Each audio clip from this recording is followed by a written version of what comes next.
Well, hello, everybody. Are we live? I feel like we start every single episode with the question of are we live? Oh my goodness, and it looks like we are live. Hello, everybody, and welcome to another episode of the Banner Saga. If you are giving me a part of your Saturday, I just would like to say thank you so much. It is so appreciated. We are going to resume our game, and we are going to figure out what's going on in this ruined city. Ivar stands stoically by Ivan's pallet, watching the mender breathing. It took a lot out of him. Out of everyone. Yes.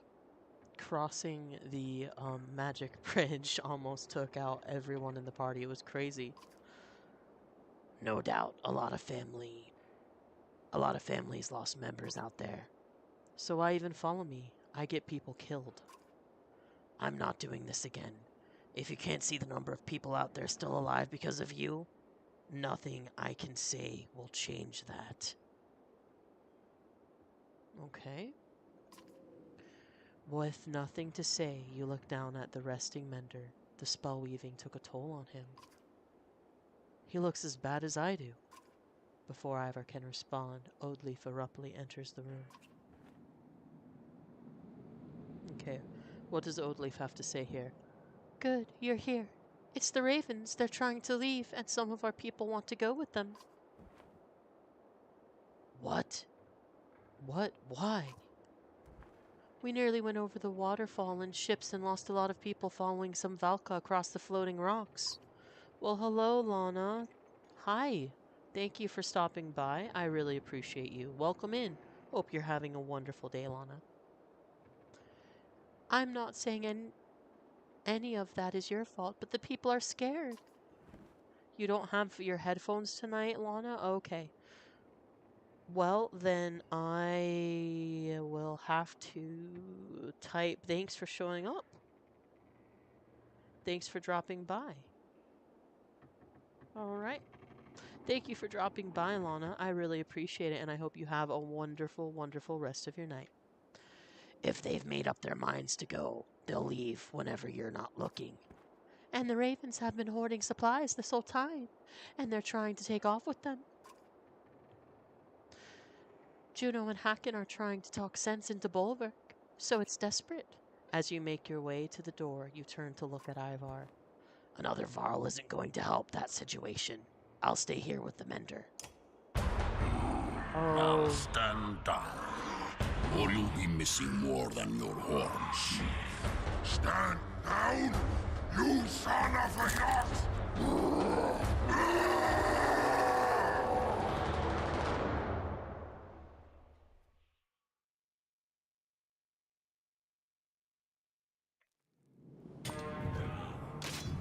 I can't calm him. His fury. He's there just as I said.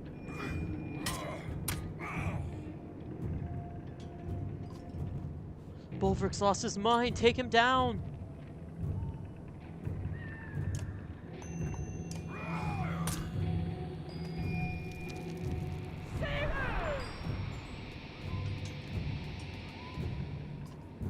This will get his attention.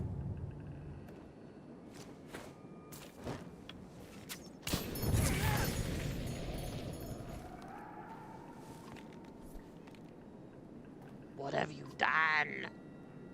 It worked, Bolverk. Hear me.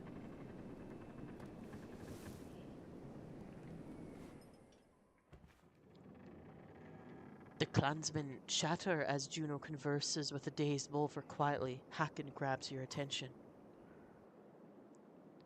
Get ready for a confusing conversation? He motions to Yrsa, one of Prince London's bodyguards, who is wiping her pitch-covered hands with a rag on her way over to you.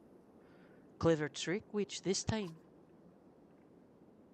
Things could have gone really wrong with your fire. We just crossed a chasm on Mender magic and you're worried over a little pitch and flames? Her smile is both amused and condescending, and it takes Haken's laughter to break your glare. She's got a point, and there's no sense telling Girsa not to play with her fire. She'll do it anyway. She smiles and nods to you before returning to Prince London's tit. Strange, that one. Stranger than Bulwark being as tough as a damn Sunder? Heh, I should have mentioned he's a berserk. Probably the last of his line after Irontoft. The Varl King laughs at your blank look. Berserkers lose themselves in a fight. They're as strong as cold bears and just as wild. Hard to say if they're friend or foe in a fight. Oh, Not Yet Human is here? Hello, Not Yet Human. Thank you so much for stopping by. You're always appreciated. Alright. So, Amender magics us over chasm, and you two decide to kill each other. I wasn't going to let him take our supplies without a fight. Caught him trying to take off with the supplies he's tucked away. Couldn't let it happen. A cold anger glistens in Hawkins' eyes when he looks at Bulwark. Oh no, it's 110 there? Lana, are you okay, buddy? That's super hot. Yikes. Okay. A cold anger glistens in Hawkins' eyes when he looks at Bulwark. Why does he want to leave? Says you've been bad luck ever since arriving at Borders Guard. I can't say I blame him for that. The two of you actually laugh for a moment. I just imagine, like, unhinged laughter after being so stressed out. It's just like, okay. I'll bet his main reason for leaving is just to be in charge again, runs jobs and keeps his ravens in line. Like most of us, he's looking for something normal to grab onto. Whatever his reason, I hate that some of ours are going with him. We've done what we can for them. We're going to punish them by giving them nothing. I don't feel right sending them away to starve, but that bear is nothing if not resourceful. Now let's see what we can find in what's left of this place. Chapter 9. Cast thy bone into the air. Ooh.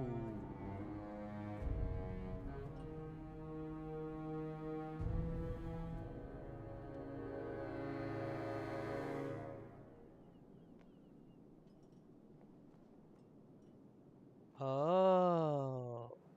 So this is our second story. We're going to be following Borvik. You glare at the clansmen and Varl settled among the ruins of Ord's Maltaldar and feel the rumbling growl in your chest. Everyone be ready to leave as soon as you start walking north. I won't fall for that stupid fire trick again. Folka ignores your comment. The new members from the other caravan will probably need a beating or two. It was stupid of me to challenge Haken. Not really my place to say. Since when has that ever stopped you? The shield maiden grins. We could have at least waited to hear their plans first, then decided. You play it too safe.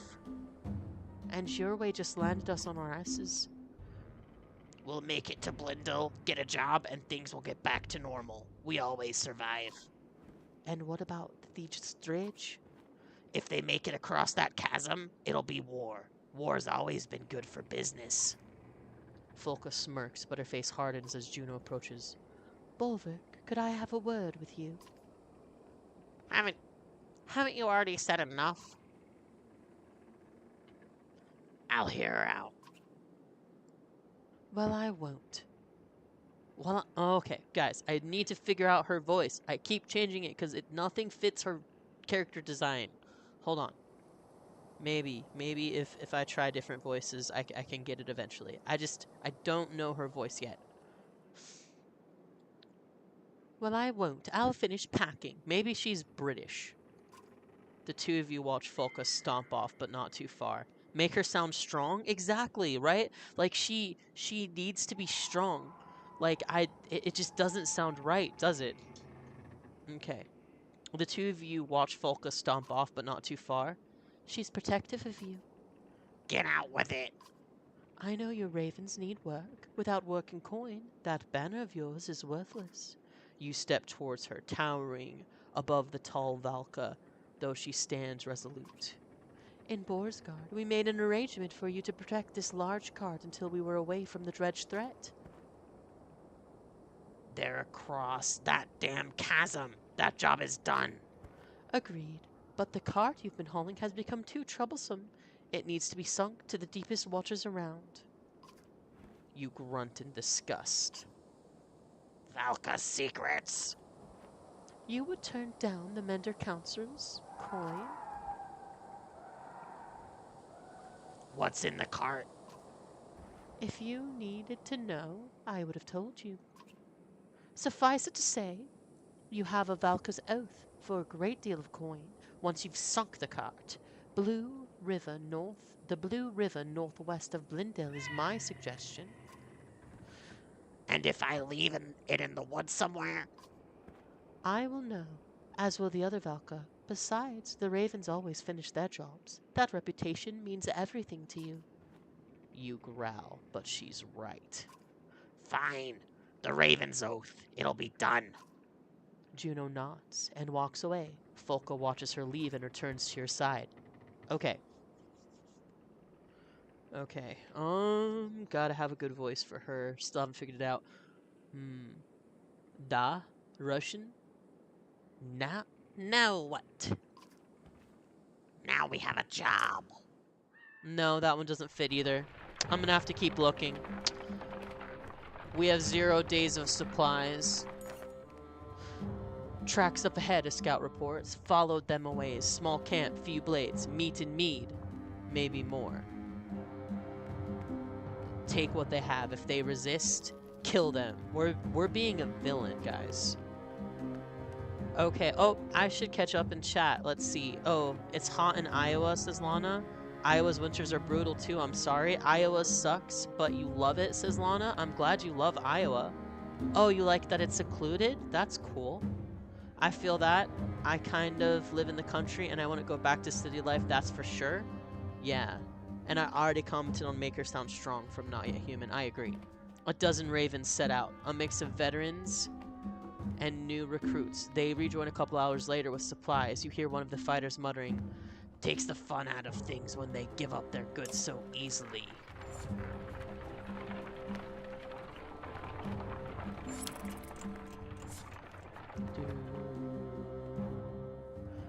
A group of new recruits from Borsgard and the previous caravan are loosely gathered behind Mogan, a skilled thrasher with a scar across his face. I feel like it's a good time to introduce myself. I'm Mogan. I thought you were Rook's man. A good man, Rook. Too good, though. He couldn't enjoy the lack of gods and rules, the chance for fighting. There's a few rules to being a raven. Most important is following my orders. Of course, oh yeah. But what about that giant cart that Velka has had us lugging around? Something in his tone signals a primal warning inside you. That has nothing to do with you. Well, the way we see it, he motions to the fighters around him. She's no longer around. Let's break it open and look at our riches. We're mercenaries, you idiots. We're paid to run jobs, not steal from those who hired us. Duh. Is any of this making sense to you? He ignores her. He's only interested in what you have to say. The cart stays closed. Look around, Bulwark. The world is ending. Oaths don't mean a damn thing anymore. The man's words are fading behind the growl in your chest. Take one more faint step forward and you die. Nervous glances bounce between Mogan's posse. A couple of fighters step forward, followed by a few more. Pathetic, but not a bad test to see what your new recruits are made of, right? Challenge me again and you're dead. Just keep busy in all this chaos and you won't have to worry about me again. The axeman walks away, either brave or insane. You could use more fighters like him. Okay, this guy is a villain, guys. We're gonna play him as a villain, because he is one. Like, he was saying to leave the innocent people to die. Yeah, he's an absolute villain. A commotion draws your attention into the nearby woods. You're surprised to see a small group of dredge, someone you've never seen before, engaging one of the new recruits from Bosgard. How these famed slags get here? You ask, though no one has an answer. The tattooed fighter is noticeably drunk, but he lobs 2 black axes in quick succession at an approaching scourge. The ags find their mark, shattering stone armor. Help him fight. You draw your axes and rush in, surprising all the combatants. Okay. Oh. So it looks like he has most of the fighters from the other group with him. Okay. Ready for battle. Okay.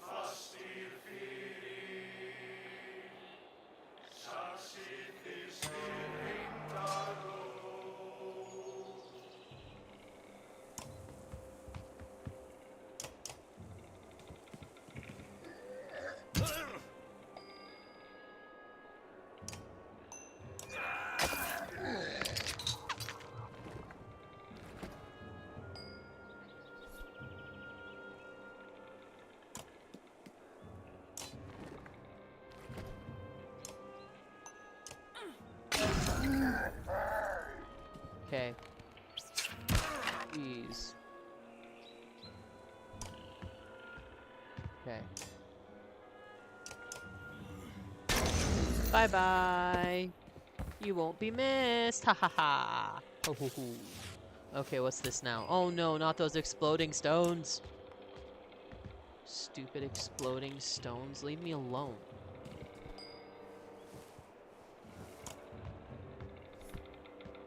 The only problem with playing as a lot of Varl is they're all very, very slow. The Varl are all very, very slow because they're big. Bruh, this dude just needs to hide behind everyone else at this point.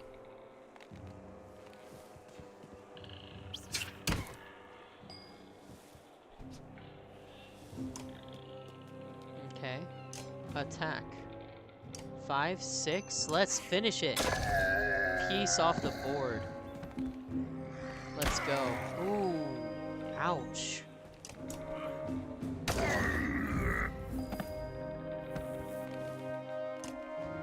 Okay, let's catch up. Let's catch up.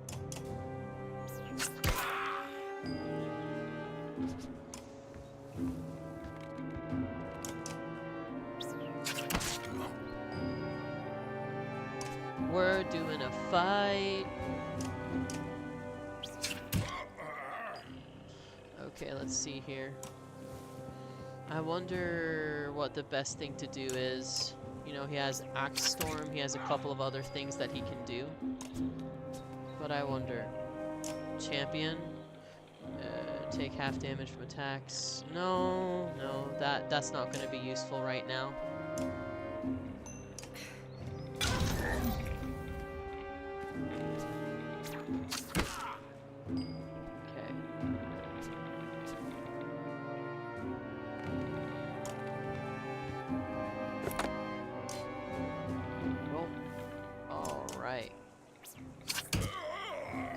Okay, can you just stop right now? Like, just stop.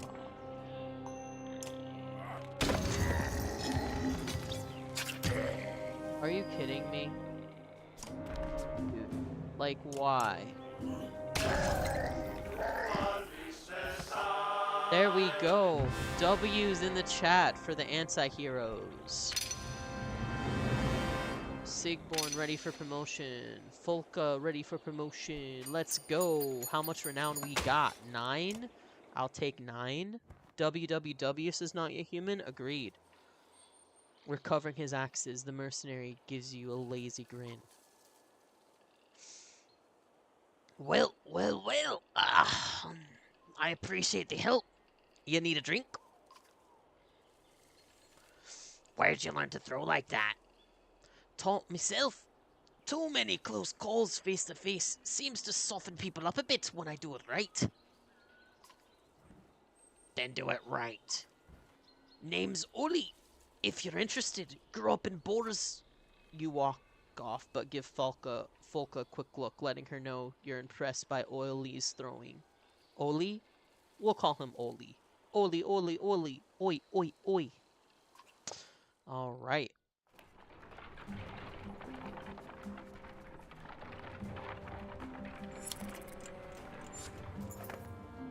Ravens in the air.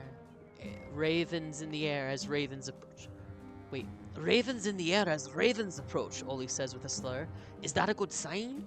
The small village ahead looks well fortified with a few bodies outside the fences being picked clean by the birds. Your caravan moves to find an air range. Whoever is in there wants to be left alone. But it could be our best chance for supplies. Okay. Approach. Let's see.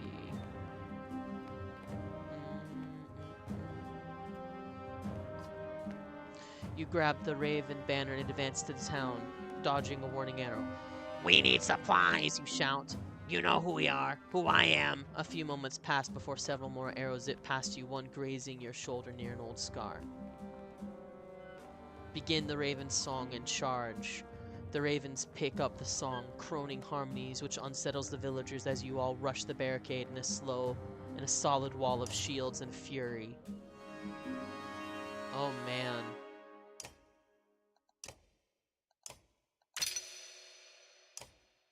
This is crazy. We're just... Yeah, this guy Bulwark is definitely a villain. He's not gonna play nicely and negotiate with the villagers like Rook would. He wants blood.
No. Oh.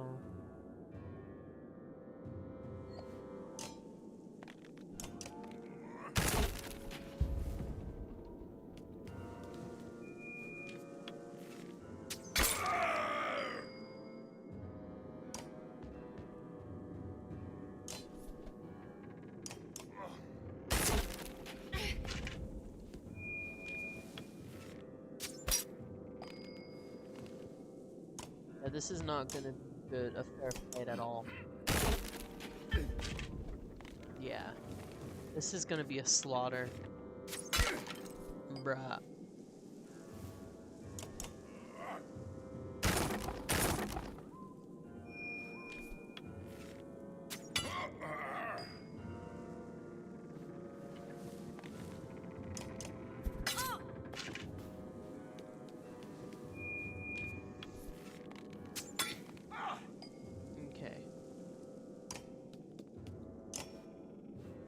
Why is it that every time they pick on the old dude?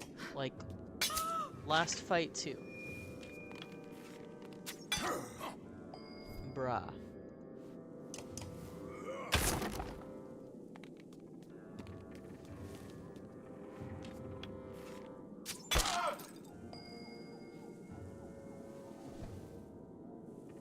Okay, just run away. Like at this point, just run away into the face.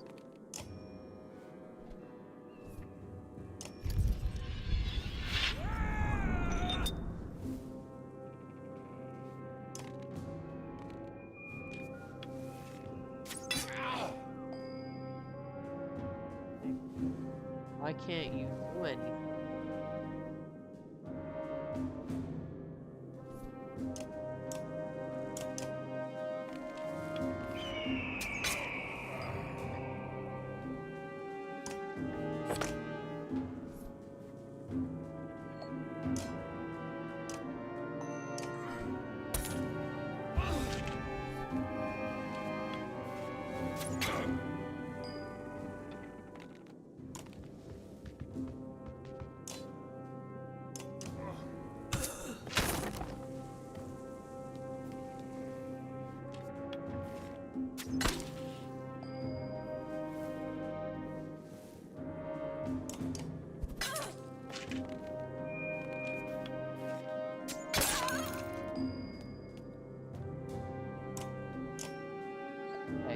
Get him, get him, get him. Bruh.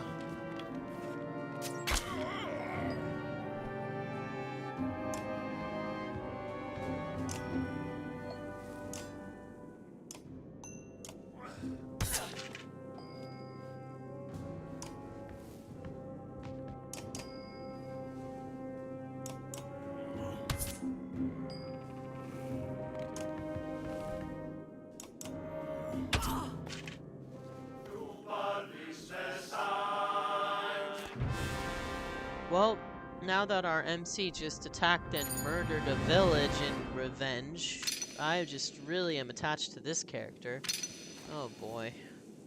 This is going to be an interesting playthrough. I normally don't play as an anti-hero or a villain character, but this dude is just... he was made for me, okay? I don't get to make any choices how this dude is like. Not yet human says LOL. Yeah, he went to get more supplies and the village attacked him, so he lost his mind and slaughtered them all. That is literally what just happened. This guy is so nice, guys, isn't he? W's in the chat if you think he's just so cute and cuddly. You kick down the last of the barricades to find a dozen or so remaining villagers huddled together. Some have bows, but no arrows. The others have thrown their blades on the ground. A man steps forward. I'm Friedrich, the oldest of us. Wait, hold on. He's old. I'm Friedrich, the oldest of us, he says. We've been fighting off all types from Ormstalder for 2 weeks now, just trying to protect what's ours. He looks back at his people and says, "You won't find us begging for our lives." LOL, I mean, true predator mindset. Cuddles. Exactly.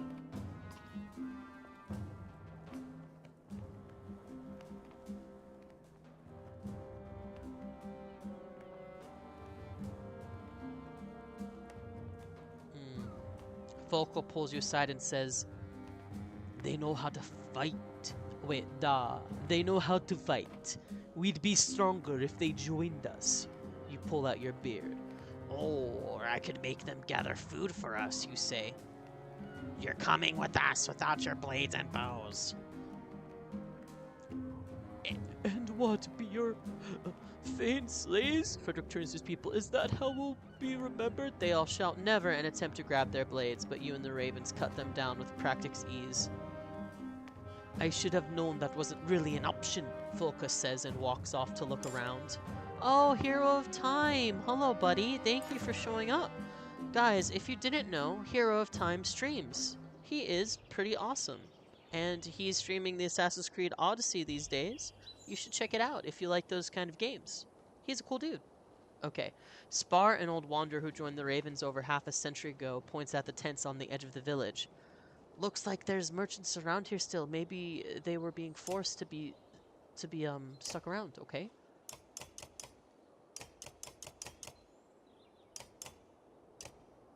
15 days of food, because if not, we'll all starve to death.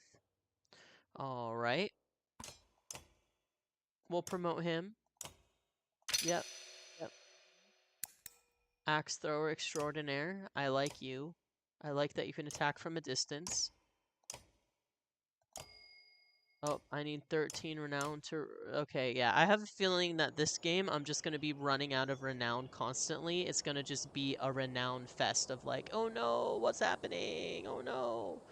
Like, I don't even know. Okay. So, I could rest, but our morale is great, so I'll leave. I'll leave. We have supplies now. We're going to be fine. 15 days of supplies. Okay, let's see here. A scout points into the distance with a smile on his face. Walking in that direction, you begin to hear the strangest bickering between two Varl. "Now you've done it, short," says one Varl with a large shield and spear.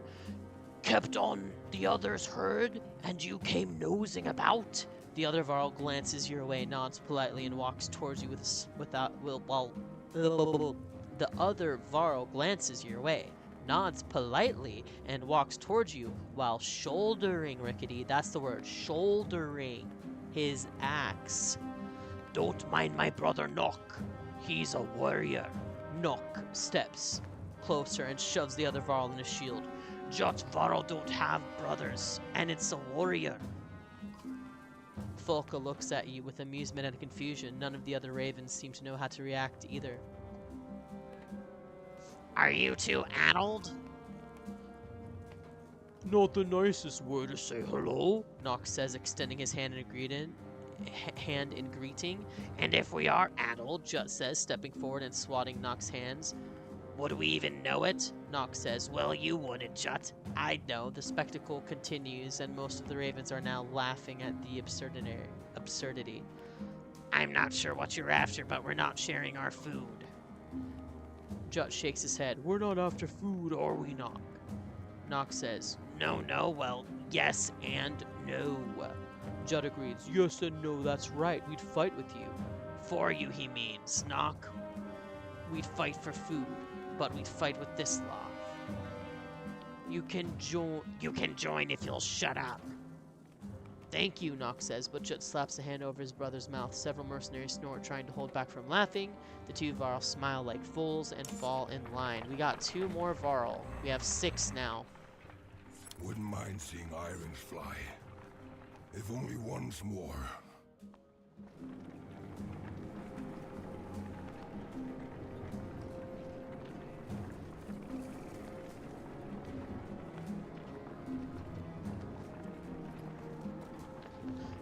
The banner of the Black Ravens. Remember the last time we saw foul, eh? Shut up. Whoa, this is a cool statue, guys. Didn't they do great on the art for this game? Okay, let's click on it and see what's going on.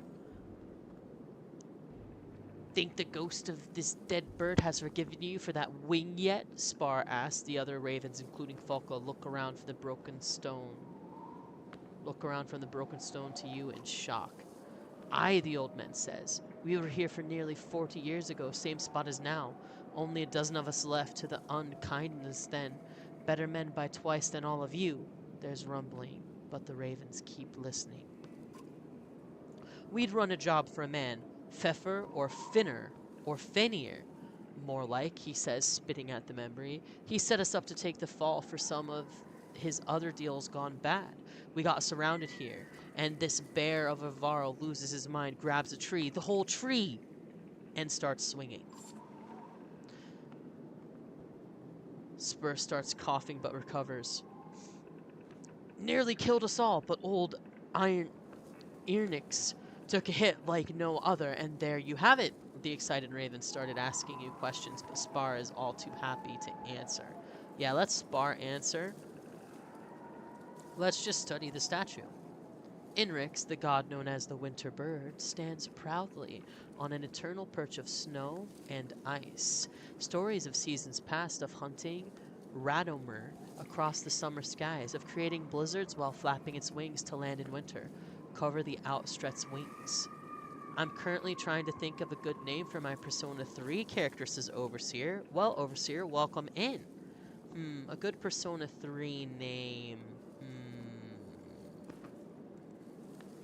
Well, you're fighting Nyx, so maybe do something to do with light. That would be a cool name.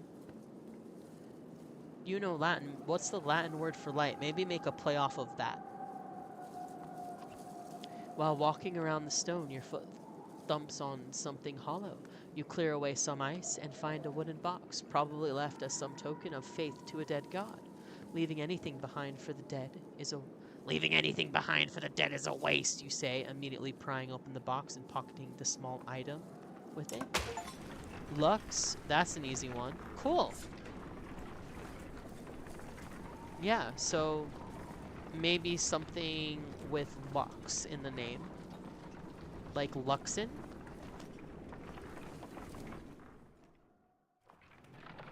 Alright. So, we are on our way to get rid of this chest. Cold creeps under cloaks and forces the ravens to huddle together as the wind whips around you. Snow begins to blot out the worm-scale mountains in the distance, and you're forced to call for an early camp. Rising from your sleep, you begin pacing, occasionally drumming your fingers on the top of the large cart. A motion in camp draws your attention. Walking towards it, you hear groans and see Folka's shield rising and falling erratically among some furs. Humans! You snort, but the shield flips away, revealing a dredge grunt staring up at you. Stepping back, you bump into another dredge. Looking around, the entire Raven camp is a swarm of stone-armored bodies desperately reaching you. Luxon and Nick sound like they would be siblings in Greek mythology. Yeah, isn't that kind of cool though? Overseer? When your axes lash out through nothing, you realize you were dreaming. An unexpected sadness swells in you, like you've let everyone down. A few of your ravens are watching you, smirking, but your growl makes them look away. You decide to walk the perimeter alone while everyone else slowly awakens. Okay, well then maybe do like a play on the Japanese word for light then, Overseer. If you normally name your character something in Japanese for Persona, that can totally be arranged. Okay, we still have great morale, so we're just gonna leave and continue on the story. We still have supplies, we still have good morale. We're just gonna keep traveling here. Around to hear you yelling! A harsh voice reaches your ears, followed by the laughter of several others. You erupt, halts, alerts Folka, who immediately signals the ravens to fan out and draw their weapons. Okay, investigate. Over the next rise, a group of 10 haggard fighters and a few Varl surround half-dozen peasants and a broken wagon. A woman spots you and shouts, "Help us!" But a punch to the stomach drops her in the snow. The fighters turn, ready to fight. Just give us what's in the wagon. Ha, one man says. We were going to eat what's in this wagon when we were finished with these folks. We're starving. Run away now or die. That's the Raven banner, brother, another man says. This ain't a fight we want, the others agree, and the leader resigns to backing away slowly. A few ravens follow them a ways while you deal with the woman and the wagon. Thank you, the woman says, who was punched earlier, and says, I'm Sifa. I know you don't want us around, but if you're heading towards Bindle, we'll follow your path. Fine, but your food is ours. Payment for saving you. You say. The woman nods her understanding, but to your surprise, the wagon is nearly empty. We'll keep our distance, Sifa says, but we'll be behind you. You grunt and walk off. Okay, let's see. In Persona 4, Yu was Magatsu Mikoto. Kinda generally means great calamity. Interesting. I didn't know that. Okay, a couple of Raven scouts take off to check out the cluster of tents ahead.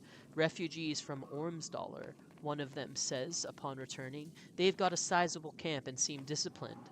They'll know we're here, the scout adds. No sense in trying to avoid them. You take the lead and approach the refugees. Okay. A hooded man with a red spear greets you. My name's Back. This is Loffen. Your bulwark of the Ravens, and... Is this your wife? You are confused as much by his question as by the fact that no one is with the man. Varl don't have wives. The man gets a distant look in his eye. That's too bad. A wife can make you twice the man you were on your own. Well, he's never been a man. A bear at times, but mostly he's Varl. And I'm Folka. Nice to meet you, Folka. I'll get to my point. I'm leading this large group of trained fighters and tradesmen from Ormsdollar. We're looking for a new home. We've done what it takes to survive out here, but they're starting to lose faith in me. You want us to reinforce your control? No, I want you to take over. Lead us someplace where we can live. Loffen and I weren't meant for keeping others alive.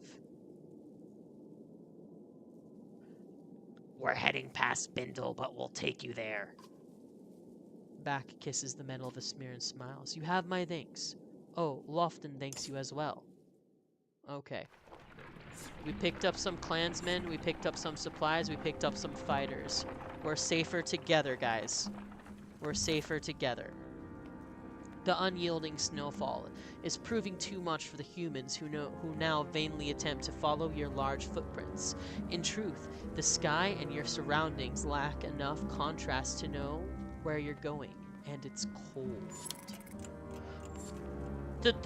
Therese over there, Volka manages to say, motioning with her spear. The foliage blocks some of the wind, but does nothing for visibility. With no other options, you burrow into the snow, cloaked in your bare fur. Okay, wow. We're close to oh no. Darkness. Lightning. Someone pulling in the energy. Painful.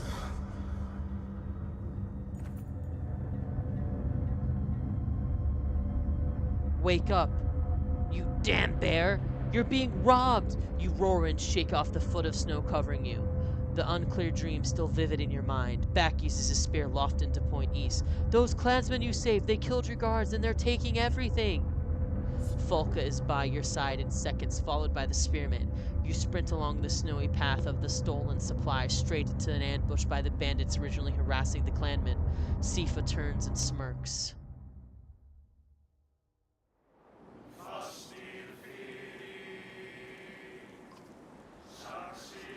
Stealing from the ravens, you must have a death wish.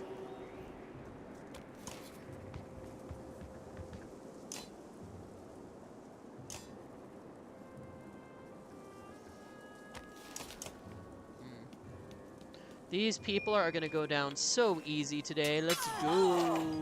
Oh my goodness, who are you? And why are you on my side?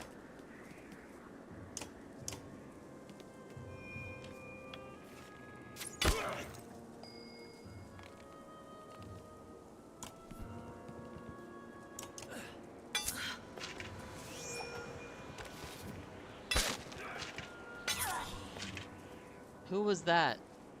I don't know who that was.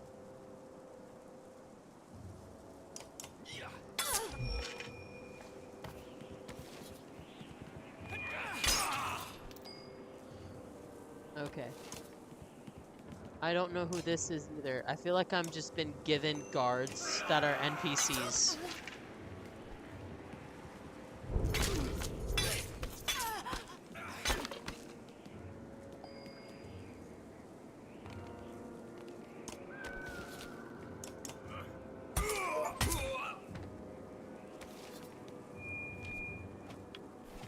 Uh-oh. Uh-oh. What's this special move about? She just shot like 4 arrows.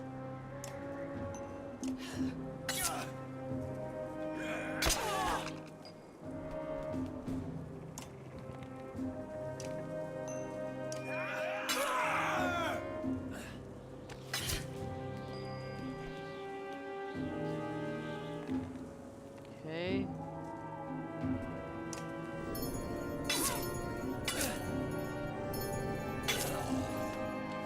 What the? Okay, can someone please explain?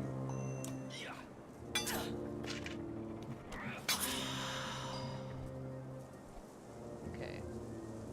Like, why are my... Like, I didn't get to choose my team. I didn't get to choose anything. Okay. You have 1 hit point left. Just go down already. Okay, there we go. We did it, everybody! Woohoo! Let's go! The foes lie dead at your feet. Victory! We have victory! Okay. 15 renown, 16 supplies back. Okay. Sifa's wounds are great, and she whimpers in the snow. You nod to Folka, who dispatches the bandit archer with haste. This is what we get for help. This is what helping folks gets you. You roar. Nice blurb, not yet human. Nice blurb. We did it. This is what helping folks Gets you, you roar. Grab all these supplies and bring them back to camp. You tell the ravens after hoisting a barrel on your shoulder. Okay, plus 10 renown. Cool. Okay, can we upgrade? Yeah, can we like choose? You were exceptional. That was quite the show. Oh, Well, thank you for the free run praise. I love free run. Freerin is my favorite. Okay. I mean, who do I even want? I kind of like the spear guy because he's a little bit faster. I guess I can go with this lineup. Yeah, I'll do 7 renown. Yeah. Folka. Let's give her more armor. Let's promote him. Yep.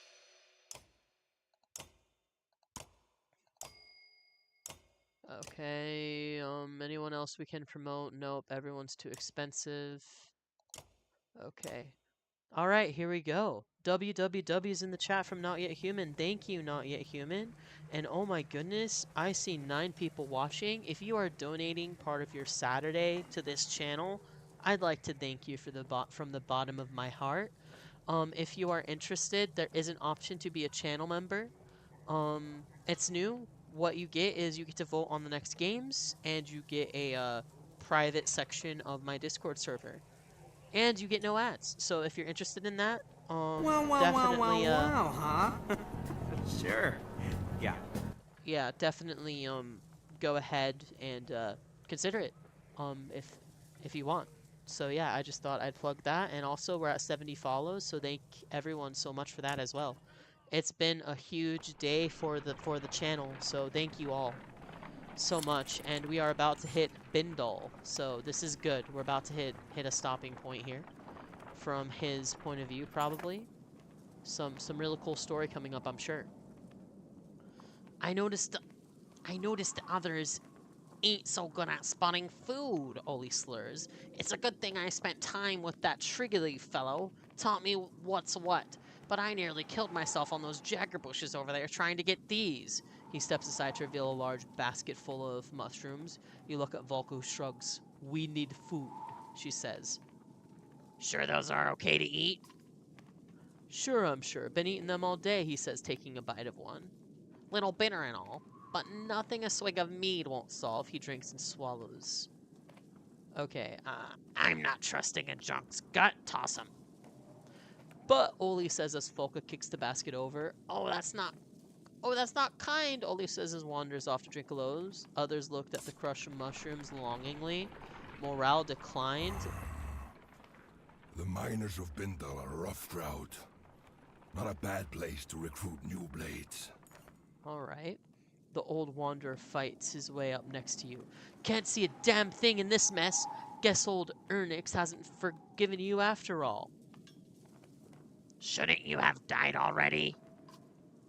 Spar grunts. Soon enough, I reckon. Of course, these old bones won't be forming any mountain brambles, more like. He squints into the distance. There's bound to be more people from Ormsdollar trying to find a new home in Blindal, Spar says. Crowded towns haven't always been good for us. There's never been trouble we couldn't fight our way out of. Or trouble we couldn't find our way into, Spar says. Most of the ravens are hungry and lonely. Think that mixes well with a bunch of other people who are hungry and scared? He has a point, but there's little to be done about it. The idea of being around so many others in such a confined space makes you tense. You crave a long hunt and sleep in solitude. Alright. Hey Ricky, do you know what Izanami and Izigani mean? No, Overseer, I do not know what those mean. What do they mean? Whoa, look at that cool black banner. It keeps getting bigger. That all these people are looking for food and a home.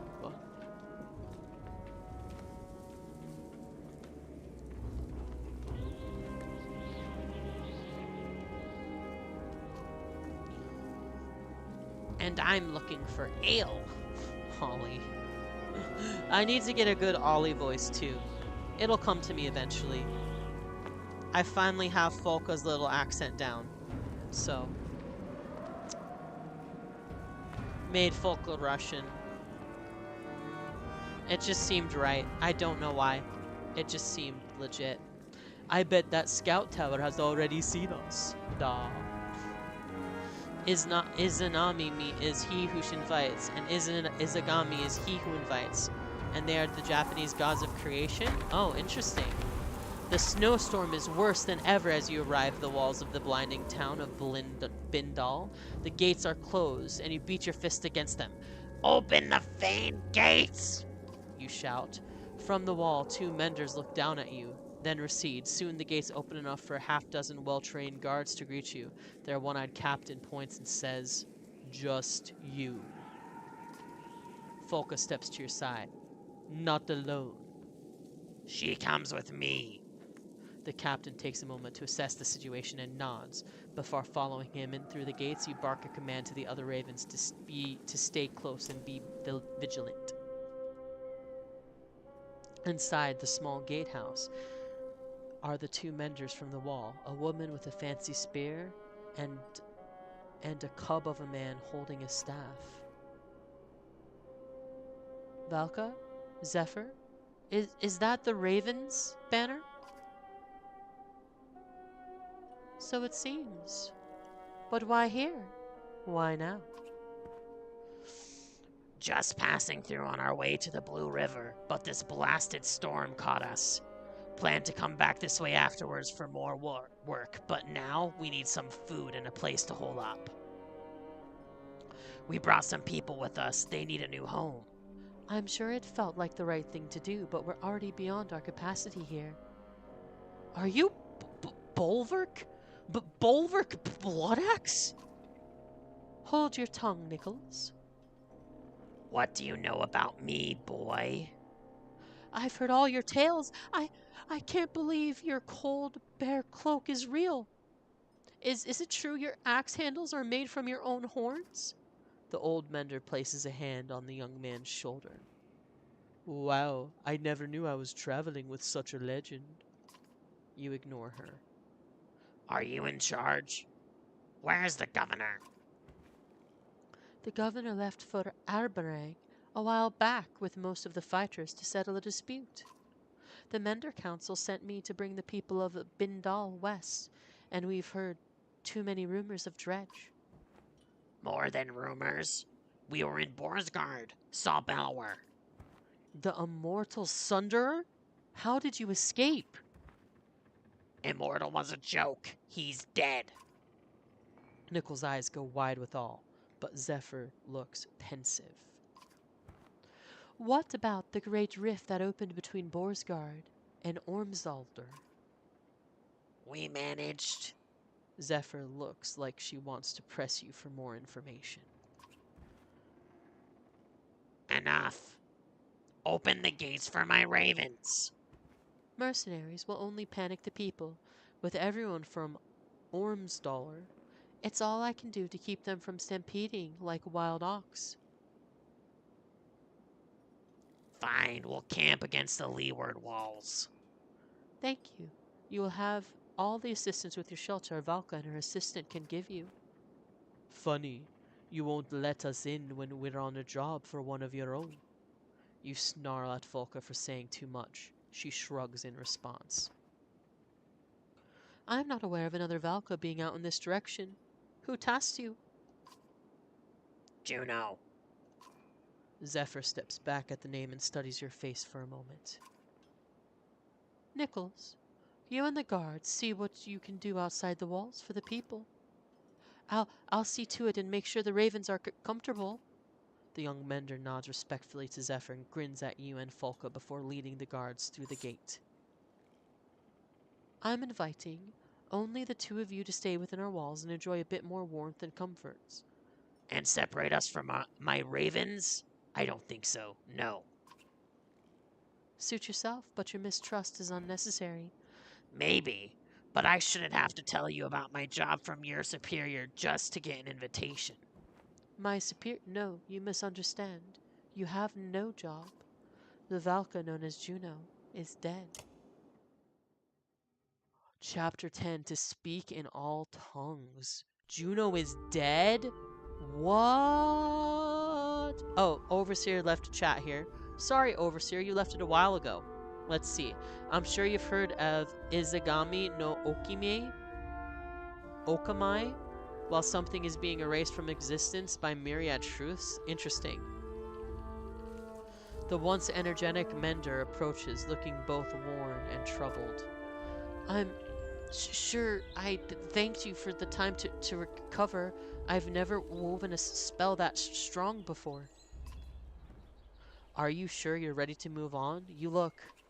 I know. I caught my reflection earlier. It's a more mature look. The mender grins, and a hint of his former youth shines through. Not everyone would have stopped for so long, especially with the ground rumbling like it has.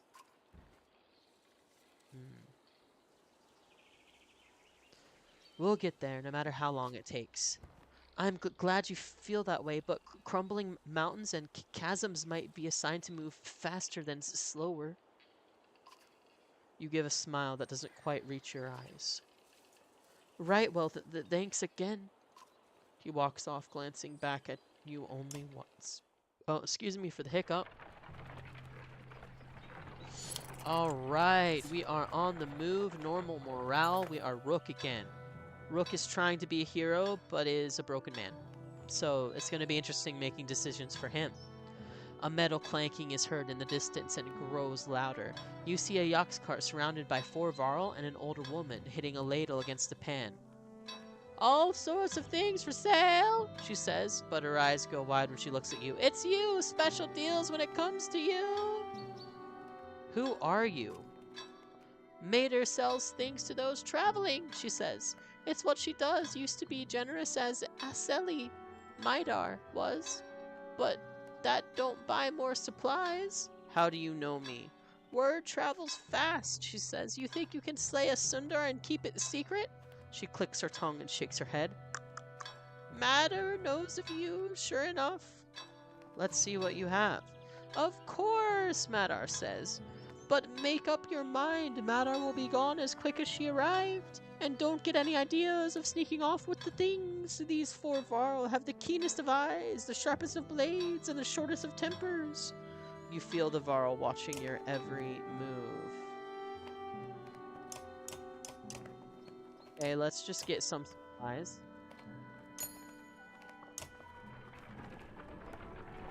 And when morale goes to low, we're gonna camp because we have enough camp supplies and we're gonna need to upgrade our heroes. Easy, boy! A clansman shouts as the Yaks cart nearly topples to one side.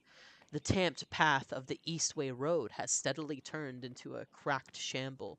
Looking ahead, it only gets worse. Various chasms gape like open mouths. You glance back to Ivan, who looks at you, shakes his head. The entire caravan comes to a halt. Okay.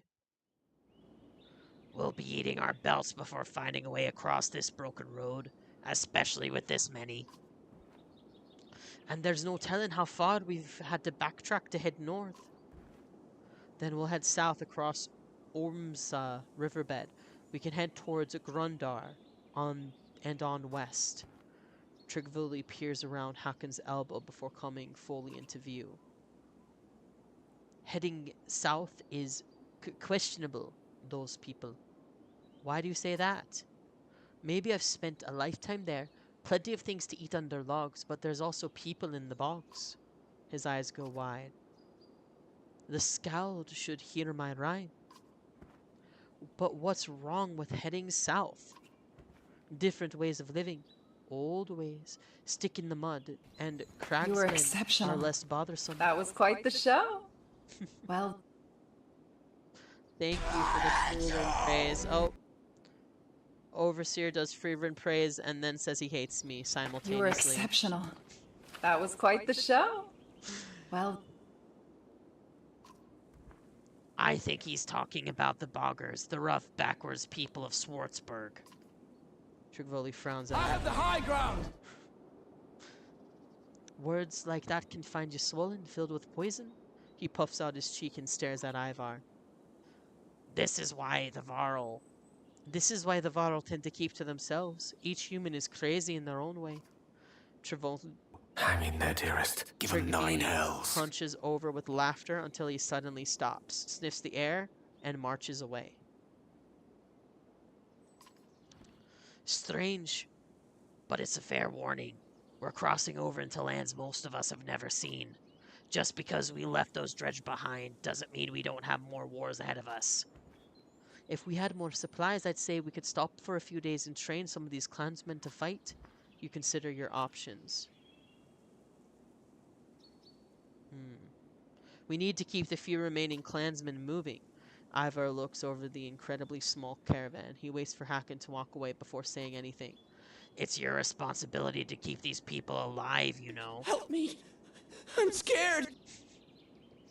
Overseer, I'm glad you're enjoying the sounds, buddy. I'm glad you're enjoying the sounds. There's nothing for you to say. Alright, we gotta keep these people moving. Look at that nice long red banner.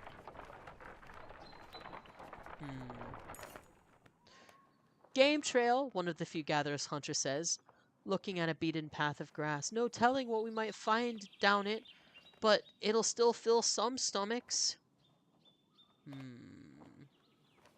Let the hunters hunt. A strong part of you yearns to join them, but there are other tasks to attend to, including the discussion with Hakon about the roles of Varl and humans in the caravan. 2 hours later, you hear the hunters return with a decent-sized boar. One hunter was also injured, but will recover. Okay. Supplies. I like it. Oh, now it's raining. Ooh. Once you cross the Ormsma riverbend, the wind ceases to cut through the humid air. The darkening sky lets loose its rain, and soon fat drops of water turn the dirt path to sucking mud, slowing the caravan. Cloaks are pulled overhead, and children and animals are wrangled near the carts. Uh-oh, this is a big storm, everybody. Brace for the storm.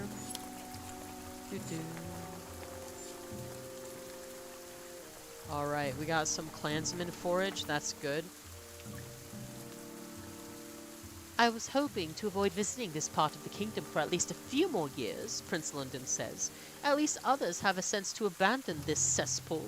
As arrogant as he sounds, he's right. There are very few signs of life around you, yet you still feel like you're being watched. The lowing of an unusual quiet yaks indicates the beast's difficulty pulling the carts. You're up to your knees in it when a scout comes to you. Found some stone markers that lead us to a few paths of solid ground over there. He points to it while shouting the ox. Uneven and bumpy, but easier than this. Stone markers? Yeah, the man said. Don't look natural. Don't look like much of anything else either. Just some stones marking a path through this place is all I can figure. You would have asked Trigby, but he's nowhere around. Probably out gathering mushrooms. Okay. Well, lead the way. The caravan changes course slowly, but soon you see the low stone markers, some with sticks tied around them. The caravan picks up speed over the lumps of packed ground until a child screams. You rush back to see a boy being pulled out of the hole in one of the mounds you cross. Inside you see blackened, wrapped bodies buried only inches beneath the bog. You're walking across a burial ground. The governor is suddenly at your side. You've led us through the hollowed marsh of Kragamen? He shouts. You ignore the voices chiming in with the governor and focus on moving the caravan away quickly. Okay, we're camping. Our morale is so low, guys. We need to rest.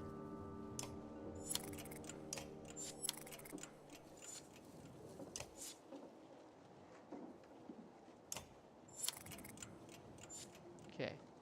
Let's talk to London. The prince is acting even more standoffish than usual. You and Ivar have caught him staring ahead and twisting the ring on his finger over and over. Yrsa stands quietly nearby. Glad to be heading home? London turns to the two of you and offers a polite smile. Even after that chasm, would it surprise you if I said no? Is there anything you actually like? Is that the way you see me? As some pouting ne'er-do-well of a prince? You pause briefly before shrugging, and Yrsa chuckles. Then maybe I need to try harder to change that. This is all so different for me. You, Ivar, and Yrsa are stunned to hear the prince talk this way. I've grown up in comfort, and trained with scholars and fighters. I've never known anything else.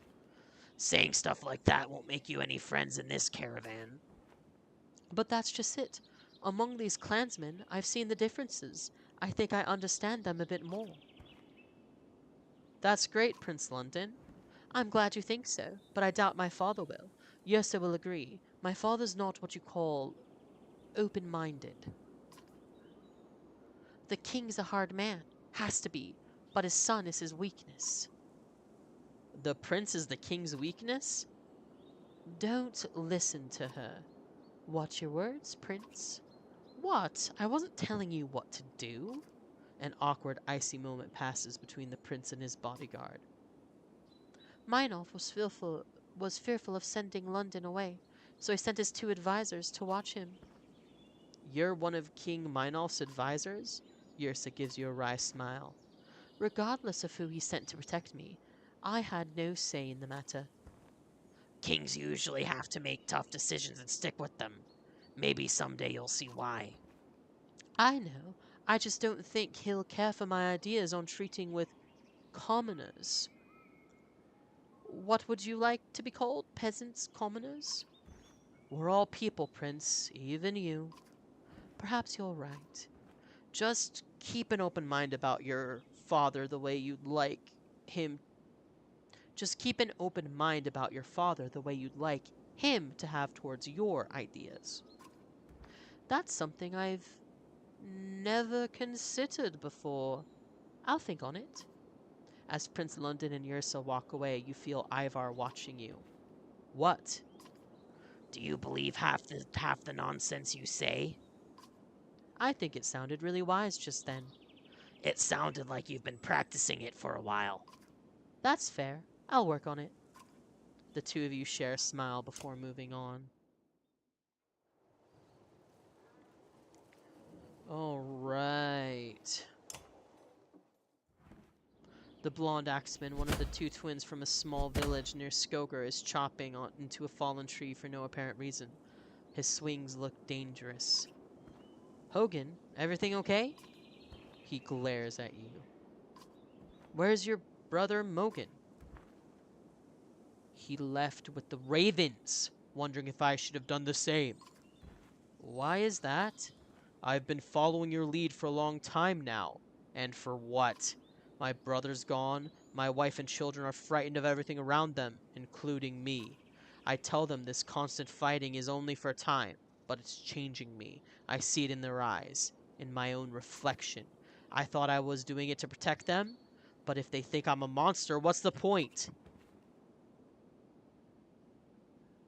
How is this my fault? Because you keep going. How am I supposed to stop fighting when a man who's lost his entire family won't give up? Hogan yells so loudly as he swings his axe down, the blade sinking deeply into the wood. He looks spent. I'm torn. I think it's good for me to be out there fighting. Makes me feel alive, like I'm doing something. But I know my wife worries. Her father was consumed with raiding, felt useless when he wasn't fighting, and he died soon after she was born. Depths! You make big decisions every day. Just make this one for me, will you? Keep chopping that log. The answer will come to you. Bah! Do it. If I'm going to swing this thing, it might as well be at something trying to hurt my family.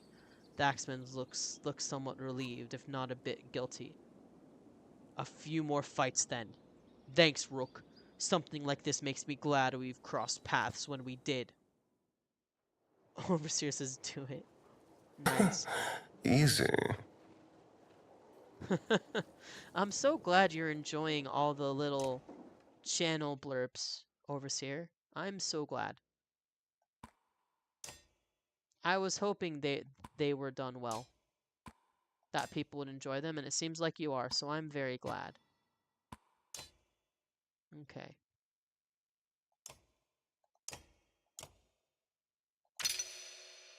Yes. I'll promote Old Leaf. I was just starting to miss the sound of your voice. Thanks, Overseer.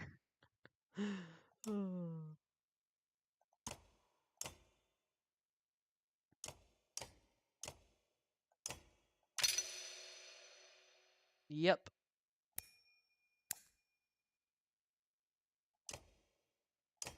All right. I only have 10 left. So I bet you I can fit one more in. Yep, it won't let me promote anyone else because I had to buy supplies. Okay, our morale is good. Let's leave. Alright, let's see what we got here. They're all around us, shouts the man near the edge of the caravan, and we're stuck in this mud. The cragmen have encircled you. Their leader steps forth and shouts, "There's no price but blood for crossing through the land of our dead!" Shouts ring out. They're preparing to attack. Send Trigoli forward to parley. Didn't I tell you easy isn't always easy? Trivoli says. He looks nervous, a reaction that you've rarely seen from him before. What if they listen to me as well as you do? Do what you can so we can ready an attack. Trigvoli looks you in the eye for the first time in memory. Best to only sleep once in strange places, he says before spinning on his heel. He marches out across the bog, hands held high in peace. Your fighters take this opportunity to get into a better position, shoving clansmen further into the center. A few cragmen surround Trivoli while he addresses the leader in an animated fashion.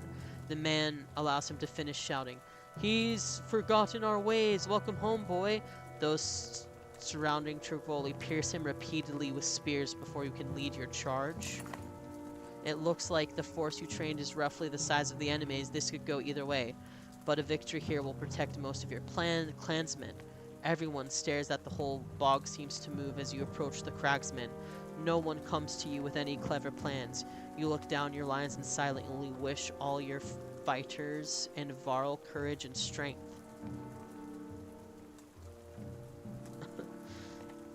Oh, you're a history nerd, right? Says Overseer. Okay. You want to know how I found this series? Okay.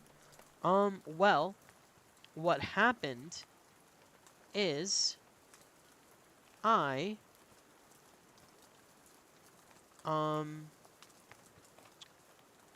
what happened is that I was playing D&D with someone. He comes on the channel every once in a while. Defiance, that's not doxing. He's a DM. He's really good. And while I don't love all the rules to D&D, he actually recommended. I was telling him that like I was really enjoying Baldur's Gate and I was looking for like another, more turn-based story to play, and I was kind of saying it's really sad how there's not as many good turn-based stories as other stories, And he told me, "No, like you need to play this game, the Banner Saga." So I put it on my Steam wish list and I got them all for like $7. Yeah, and then I played it, and then Metaphor Refantasio came out. So I got a little bit distracted, and before this playing it on my channel, I had gotten what's the word here? Before playing it on my channel, I had gotten about an hour, 2 hours into the game. So this is all very, very new to me. I haven't even played the second game. Like, I'm going in blind. So it's been really fun, really interesting, and I'm glad that you guys are hopefully having a lot of fun and hopefully enjoying the ride. Because I certainly am. Alright, let's see here. Okay. Can we, like, not do this whole attacking Rickety thing?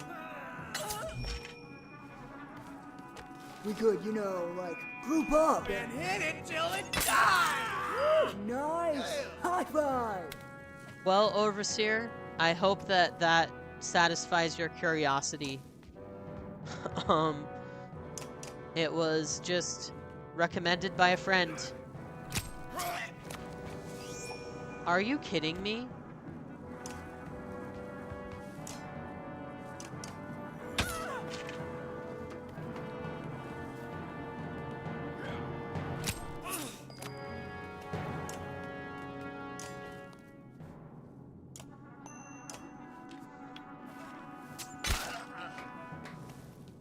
Okay.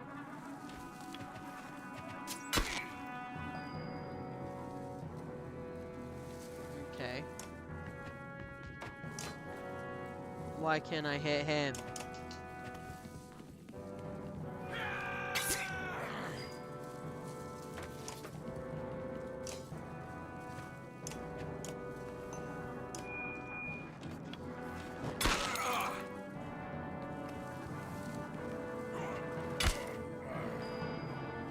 Okay.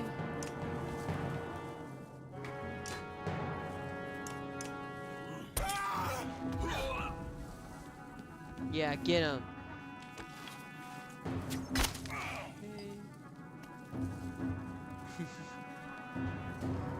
Alright, let's go, let's go. Oh, an overseer plays group up and hit them till they die. I like it. That's what we're gonna do. We're gonna group up and hit them till they die.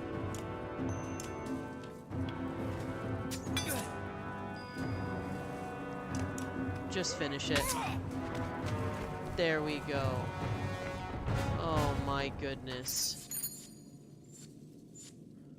Why are we losing so many? So many people. Man, these are Pyrrhic victories, guys. Like, they are rough victories. Like, I'm losing so much every time I win. Aldrinker's flame welcomes endless war. But why? Okay.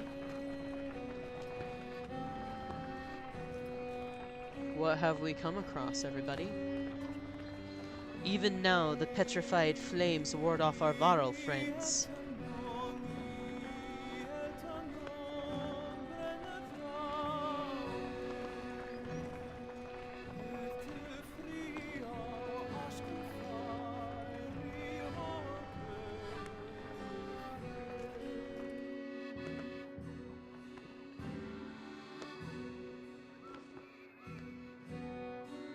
Okay. Placed upside down in the ground, the petrified roots of a giant tree reach towards the sky.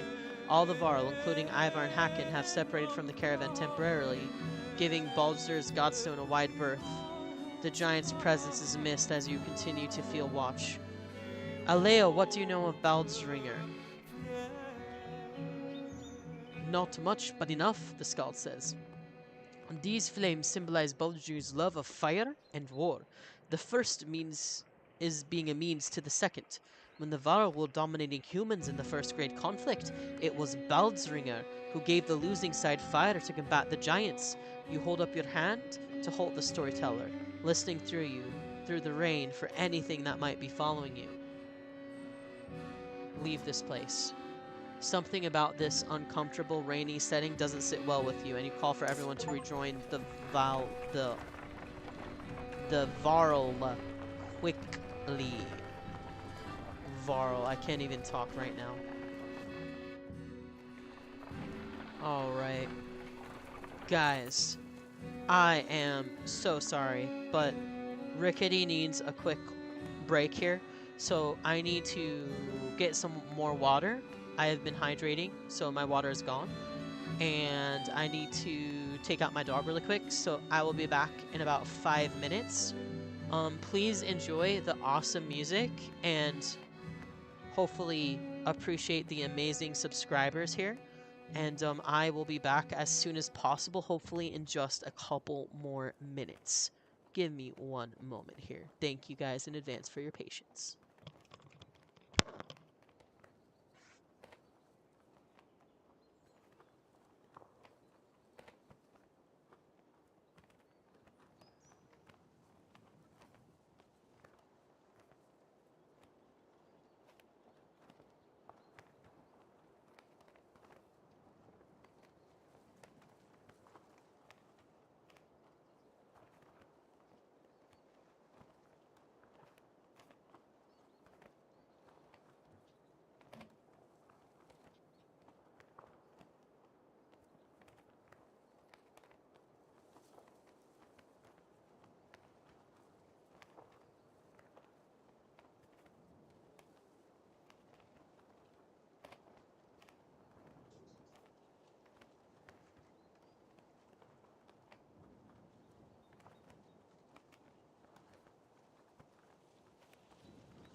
Thank you so much for your patience, guys. I'm sorry I had to go for a little bit there.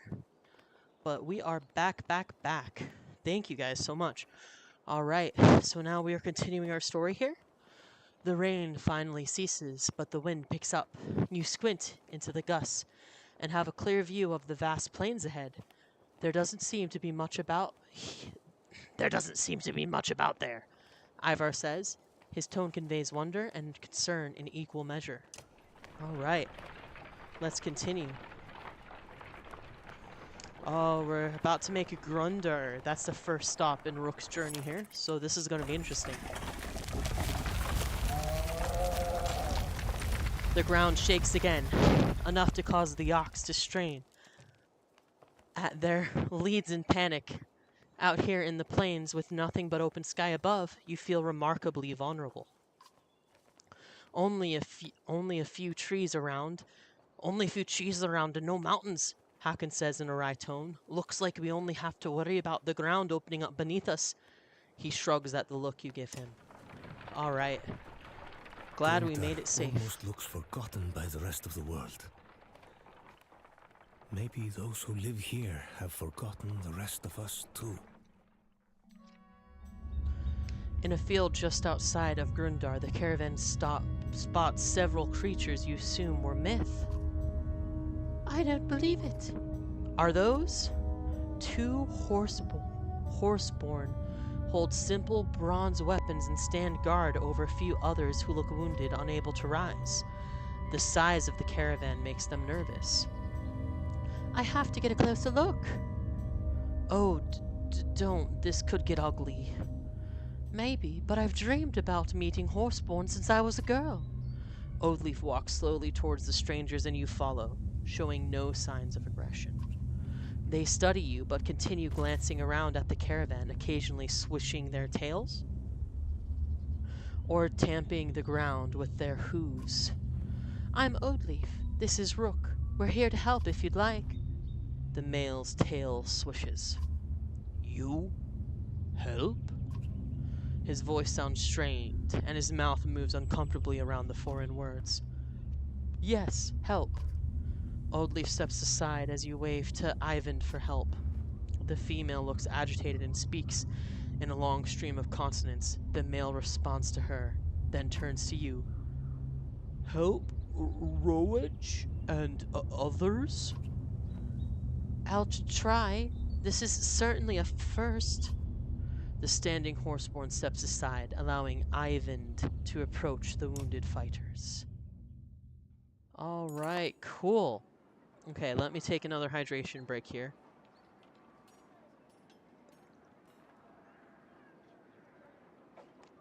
Alright, there we go. Much better.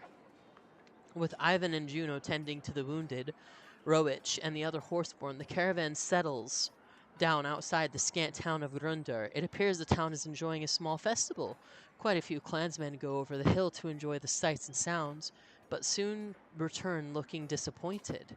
They called us outsiders, the woman says. They don't want us interrupting their wheat harvesting festival, but the merchants don't seem to mind trading. The clansmen soon shrug it off and take a renewed interest in the horseborn, some in awe, others in disgust. Okay, well, let's talk to the horseborn. They're really centaurs, but we'll call them horseborn. Dank. You glance at Ubin, who snorts and smiles. Snardosh is thanking you for helping his friend Roich. Durbrew's the other one, but she's not in talking with Varl and humans mood. You're welcome. I'd like you to meet Hakan. Scratchat's tail swacks his flanks and he bows his head towards Hakan. Varl? Man? Same her? No. No, but we're no longer enemies. I haven't seen Horseborn in centuries. Last I knew, Human and Varl were at each other's throats. How do you know our language? Scathatch. We're going with Scathatch as the pronunciation, guys. Scathatch just stares at you. You talk like us. Where did you learn? Heard. Little trade with mans in mud. I think he means our bog friends, the Cragsmen. What happened to Rowich? Rowich brave fighter, protect food, hit many times. Hit? Who was attacking? Scat Hatch says many things in his other language. Trigekanathe. His eyes go wide as he stomps the ground before pointing west. You look at Ubin. I have no clue, but clearly not a friend. Was it the people here? In Grundar? Scat Hatch looks where Haken is pointing. He shakes his head and points west again. The Varro King eyes Scat Hatch suspiciously. What brings you so far north? Scat Hatch looks confused by the question, so Ubin shows him the map, pointing to Dalaland and Grundar. Food, our planes, break. Haken snorts.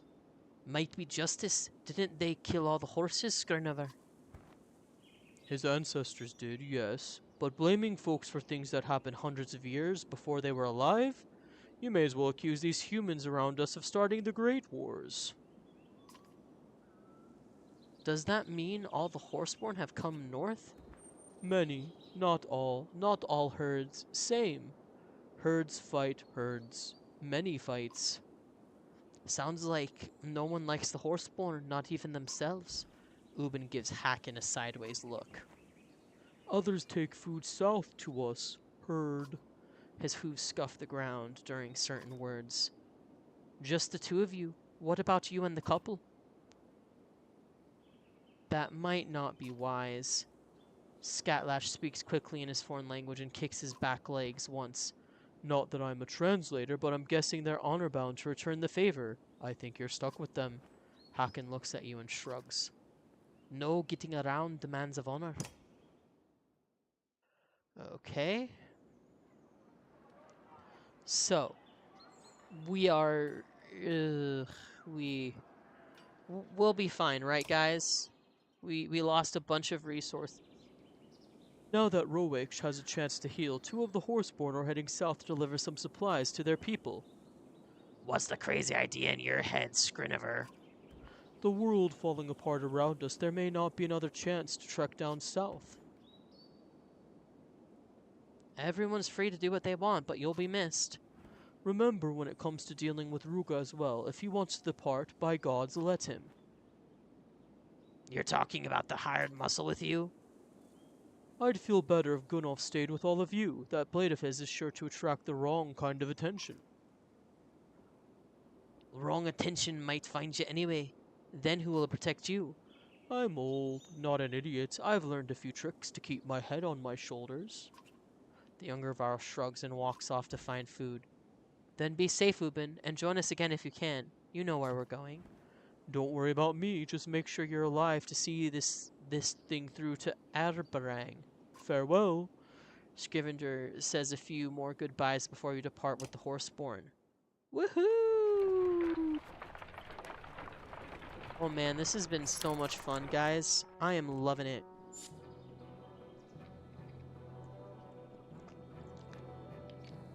The governor catches up to you and asks for a moment of your time. His bodyguard is beside him, silent. There's something to be said for you getting us across that chasm through that bog. Is that a compliment? You just haven't gotten as many people killed as I expected. You give the governor a half smile. You're still frail, and I'll be here to push your face in the dung. Is there something you wanted? I want to see these people safely to Arbarang. Get us across these barren plains, and I might be impressed. He turns to leave, but stops. Oh, and try not to pick up any more strays along the way. Okay? Ruga sneers in the direction of the Horseborn before walking away. Alright. Chat, how are we feeling about this game? What are you guys thinking? Because I technically am scheduled to end in like 30 minutes, but I'm feeling good, I'm feeling energized, and I could definitely stream a little bit longer for you guys. So if you want to extend the stream, just go ahead and let me know in the chat. Scouts report subtle movements around you. We're being followed, studied maybe, she says. Can't tell how many. It's like they disappear if you look directly at them. Let me know when you actually see something. The scout snorts at your tone, but realizes she doesn't have much with which to argue. She wanders back into the countryside to keep watch. Uh-oh. Look at everything's on fire, the world is breaking apart. Oh man. Ahead, the caravan comes to an immediate halt. There's a second feigned shoe this bloody beast has thrown all day, the ox tender curses. It will take some time to see to the ox, so you call for camp.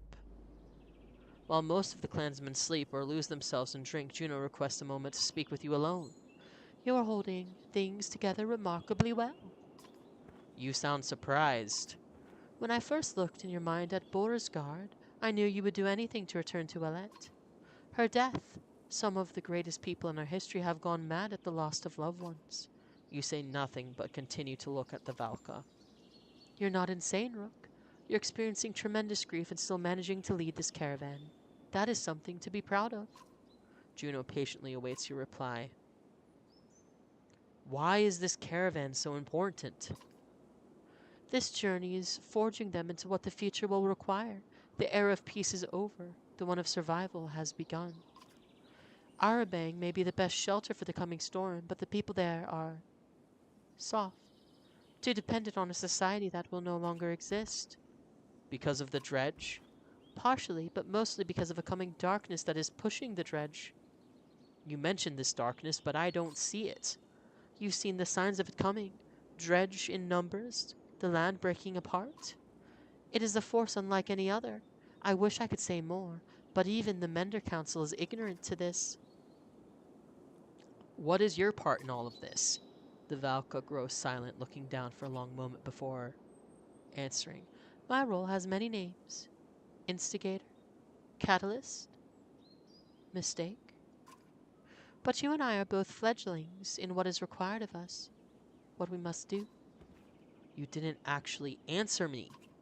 Because, honestly, I don't know how. Only the future will tell us if my role is a villain or a hero.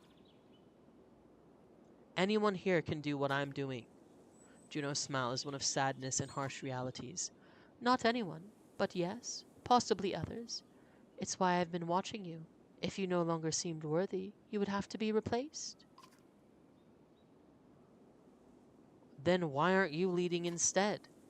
A Valka's life is one of knowledge and secrets. We help when and where we can, but it rarely amounts to trust from others. These clans joined your banner out of hope. They would follow me out of fear. If they end up in Erberang, either way, what's the difference? Who they are when they reach Arabang is exactly why they are important.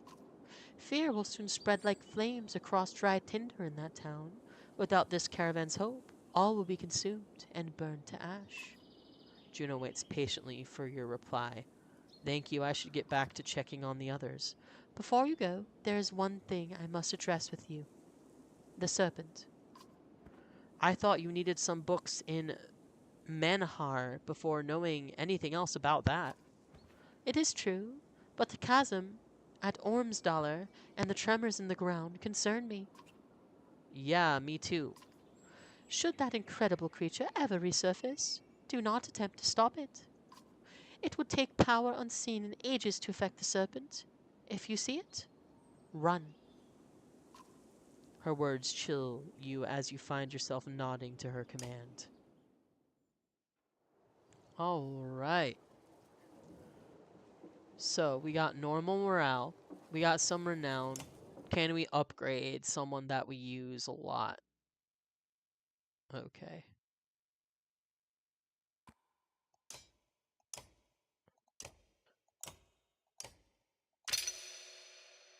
There we go. Okay. There we go. Alright. So. Great morale. Okay, let's leave. We have 17 days of supplies left. Hopefully that's enough. We can't stop again. A group of 24 humans, thin and dirty, step off the rough path to let the caravan pass. Please, Ungra says, anything to eat. Her mother, eyes averted, pulls the girl by the arm to silence her. Look away from the girl and keep moving. As you walk past the people, you hear a few grateful words behind you, and you know that a few of the clansmen have spared some of their own food. Maybe it will keep that group alive. Maybe it will only extend their suffering. We don't know. We can't help everyone we come across, unfortunately.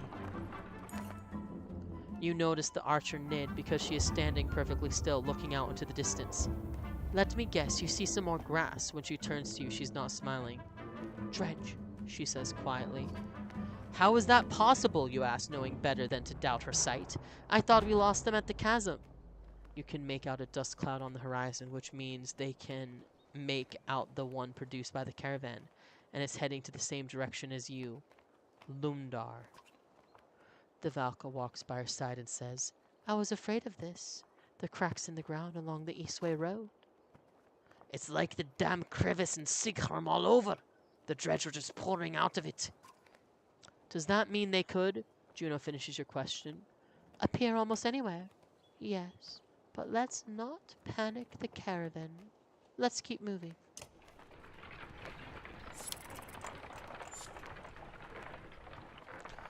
Yeah, let's not panic the caravan, guys. There's already too much to worry about. Taking a quick drink break again. The Archer's Haven, home to the finest Fletchers in the world, though it appears beset with war.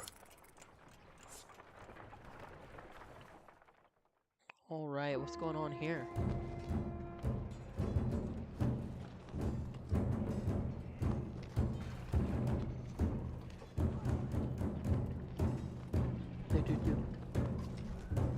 Horseborn, why are they attacking?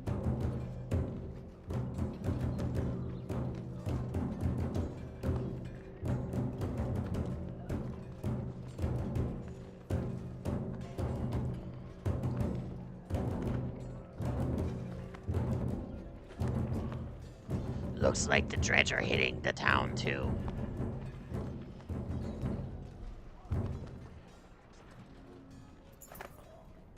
So see, this is bad, Hakan says. Lundar's fighting on two fronts and barely holding it together. Hakon's been warring long before you were ever born. His worried look is unsettling. I've always heard the Horseborn had trouble with walls since they usually fight in open fields. Ubin's the only one old enough to actually know, but it doesn't really matter because those walls will barely slow the dredge. And if those dredge flatten this town, we're defenseless out on the plains. But what are the Horseborn after? All eyes turn to Rowetch, Derdru, and Scatch. The three Horseborn in your caravan are pointing and talking excitedly in their own language. Durdu nods towards Roek, tossing her head back and baring her teeth. You are surprised by a look of savage fury on their faces as the couple takes off without warning, charging the attacking Horseborn. While Scratch remains behind, he clearly wants you to join them, but he awaits your decision. They could die on their own, Oatleaf shouts, not hesitating to follow Roech and Durdru. Ivar sighs. She's lost in her mind over these new members of the clan. Might lose her life for it too. He looks at you. We could fight the dredge or Horseborn, or split up and fight both if you're feeling suicidal. If we're splitting up my Varl or hitting the dredge, we're good at that. Yngvar can do what he wants. He always has. You consider your options. We'll split up and meet back in town. The governor steps forward. We're dividing our forces? That's foolish. I've made my decision. The Varl follow Håkon through the breach in the town's walls, while the rest of your fighters and clansmen follow you into the fields. It looks like the force you've trained is roughly the size of the enemies. This could go either way, but a victory here will protect most of your clansmen. Oldleaf is hemmed in near to Horseborn you assume are Rook and Durich, but the kicked-up dust clouds blurs your sight. We can drive a red straight for her, Ivor says, but these Horseborn are fast. If they flank us, we'll take heavy losses. We have to save Oldleaf and the others, the governor says. You'd risk all for that woman and those two mindless beasts? We're saving our clansmen. Ivar shouts for a wedge formation, and everyone charges Oldleaf and the two Horseborn. Okay. Here we go.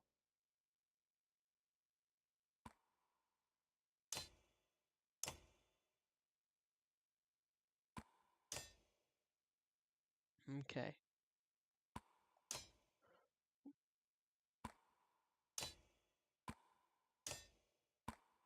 Okay, this is the order. We'll do it this way. Okay. Let's go. Ready for battle. Oh man, looks like we'll have 2 fights to end the day, guys. This is exciting.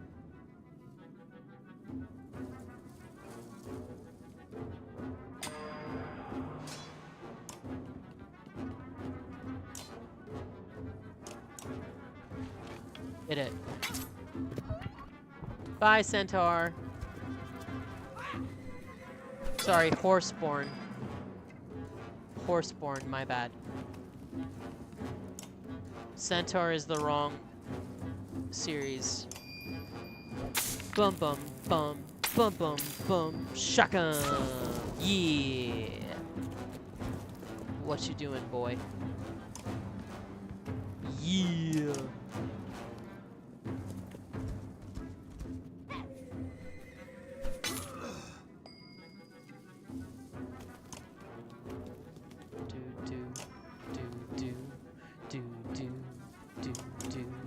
This is intense, guys. I love the music in these games. I think it's some of the best music that I've seen. Like, I would say the other best music in games is like, I love the music in Baldur's Gate, and I love the music in Clair Obscur too. Okay. There's 2 more. Alright.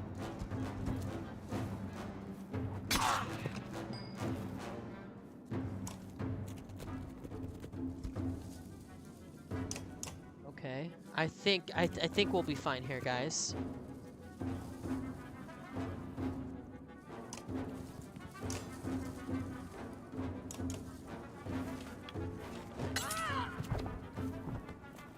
Yeah, let's try and get their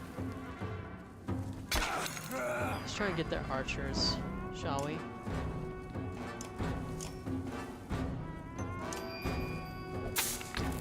Lightning! Get ready for the lightning! All the Bard songs were great. I love the music in Dragon Age Inquisition. Oh, cool. Well, Not Yet Human. I think that I will give that a try. I think I will put Dragon Age Inquisition on our whole too for the night games. But I think it's just gonna be Mass Effect probably. That seems to be the runner-up now. So you gotta, says Not Yet Human? Okay. Yeah, I know that you have told me that I need to play Dragon Age Inquisition for you. So you seemed really happy about the idea, and you're here all the time, so it makes me want to do it. Because if I don't do what the people want, what kind of streamer am I, right? I'm gonna make you beat all of Dragon Age, yes? Okay. Wow, there's 7 people here. Thank you guys so much. Yeah, I'm not sure if you're new or if you're here because you're following, but either way, thank you so much for the watch, guys. I really appreciate it.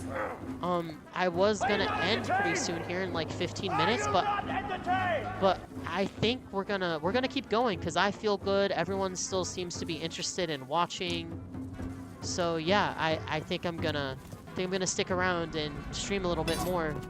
Hopefully that is okay with you guys. Hopefully you're available and you're enjoying the Banner Saga playthrough that we're doing right now, because I am really stoked for it to continue. Okay, get him, Rook.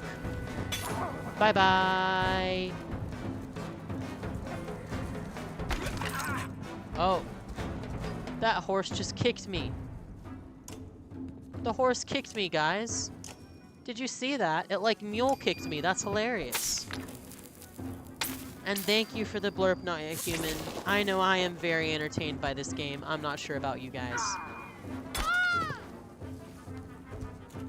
Okay. I love how Ivar hasn't done anything yet because he's so slow.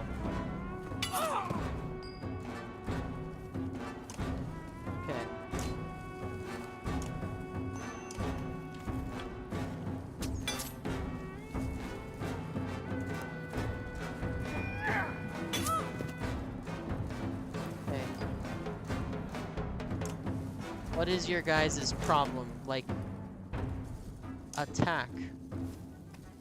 Attack.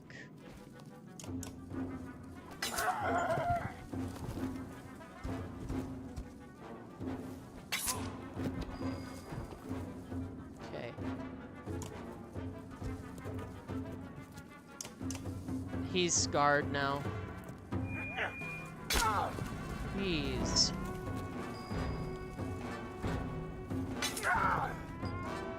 Okay, can we not skip turns, please?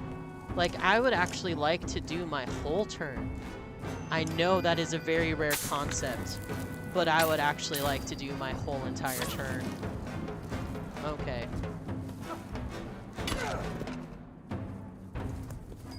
Okay, these guys are really frustrating me now. Ivar just can't get to them.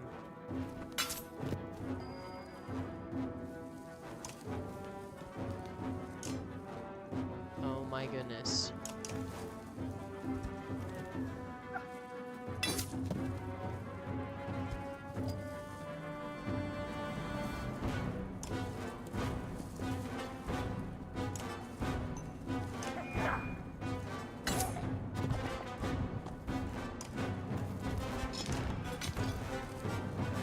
Okay, this should be the last of them. Finish them. Are you kidding me? Why? Why is there more?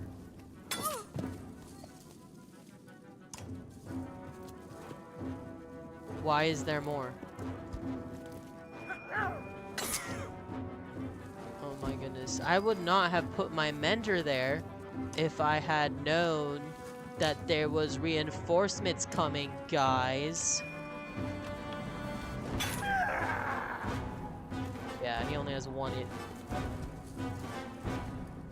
Jeez.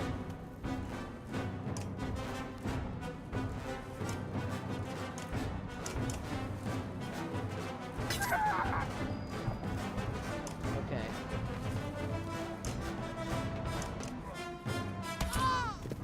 Bye-bye. Man, I'm getting bodied. I'm not even gonna lie. This is not great. Like, this Banner Saga 2 in general has not been going great for TheRickityBridge.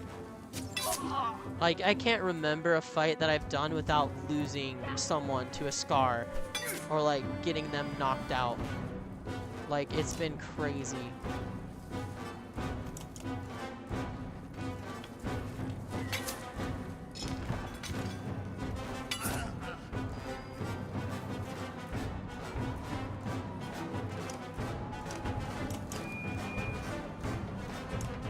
Okay.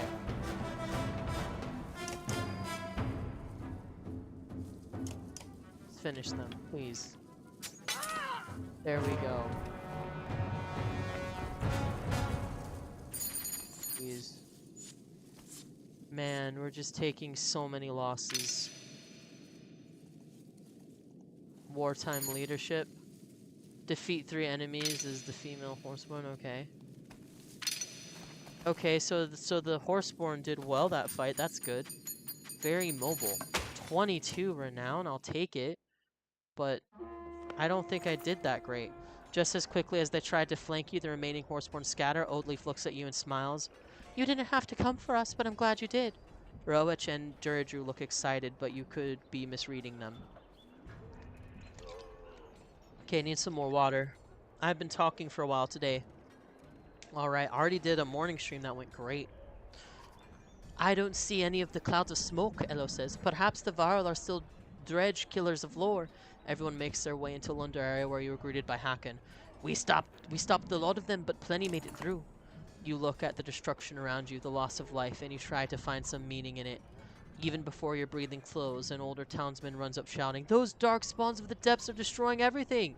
The dredge, you ask? Yes, the man shouts. They're everywhere. They're hitting the homes, the market, even the rich folks hiding out in the Great Hall. He spits at the last mention. After the last fight, we should stay together, Moger says. We've only been able to save one of those places, but that's better than nothing. You understand his caution as you realize you can't be everywhere at once, but you might be able to save 2 places with 2 separate groups. Before you respond, the old talisman says, "The houses are full of families and our supplies are near the market, but I beg you to save the families. They're the heart of Lundar." Okay, we're gonna try and split up again. The Varl King shakes his head. "I hope you've been training. Our strongest soldiers can't be in 2 places at once. It might be smart to mix them in with the less experienced fighters." His words have merit. Okay, we'll try and save the homes and the market. I'm gonna have to hop off soon. I hope I don't miss too much this Not Yet Human. Oh, okay, Not Yet Human. Yeah, I'm sorry. Hopefully you won't, and the VOD will be up on YouTube. I'll probably just go like another 30 more minutes. Probably. The Varl King shakes his head. "I hope you've been training." "Yep, so we're gonna save the homes in the market." "Save the families and the supplies," you shout. The others join the charge. Okay, sounds good. Yeah. Everyone seems to be still watching and having a good time, so I don't want to end it when I said I would, especially when I feel totally comfortable and fine with streaming a bit. So there we go. "No worries, man," says Not Yet Human. Okay. Yeah, well, thank you. Well, have a good night, Not Yet Human. I appreciate you showing up for this Saturday night stream. I can't believe I've had so many people donate part of their Saturday to me, and I'm so grateful. Thank you, guys.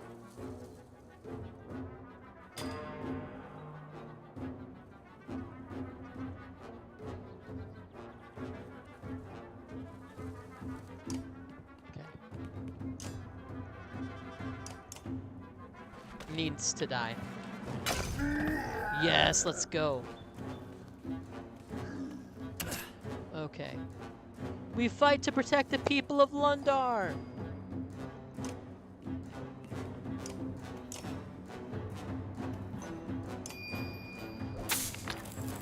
Let's go, Arc Lightning! Don't waste effort. Don't waste Hawkins' efforts. Yes, we're not going to waste Hawkins' efforts. We're going to win. Let's go.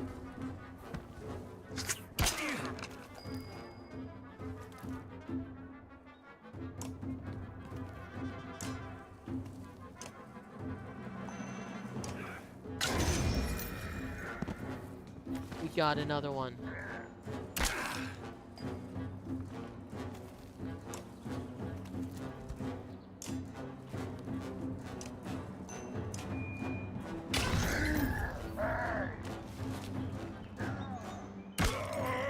Okay, come on, come on.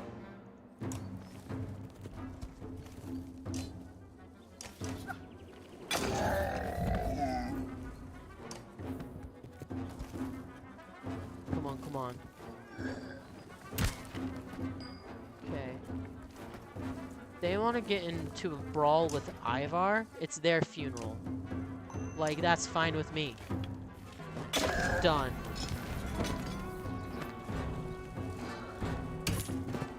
Okay.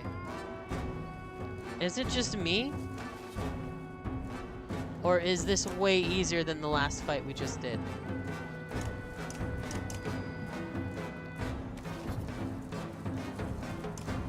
This is way easier than the last fight we just did. We're crushing. Let's go, guys. This is awesome. Okay, come on, come on. Attack. Yes. Wound him greatly. And then finish them off.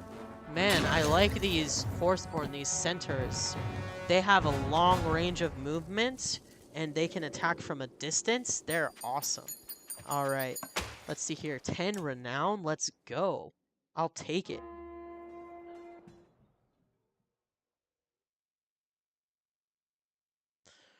Alright, and now the other fight, I can choose from the people who weren't at the last one. Okay. Golnolf, Mogre, Spanish, Oldleaf,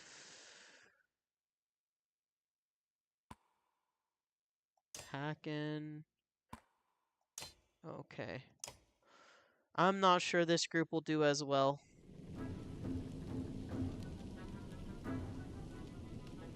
Okay, we're ready.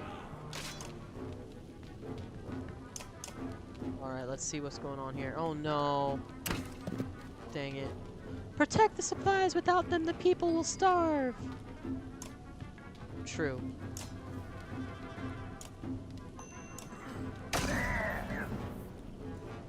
Let's go. Okay, that dude cannot... We can't allow him to activate his special ability. Stop the dredge from looting the supplies before there's nothing left.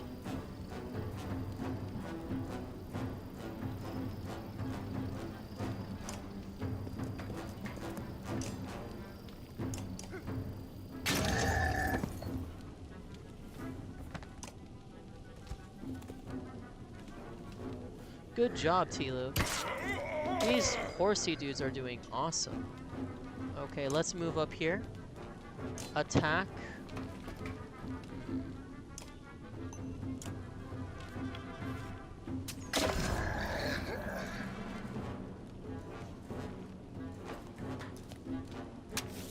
Oh, those stupid things. Okay, this is fine. Okay. Just end him. Jeez. Okay. Finish it. There we go. No, no. No, no. Okay.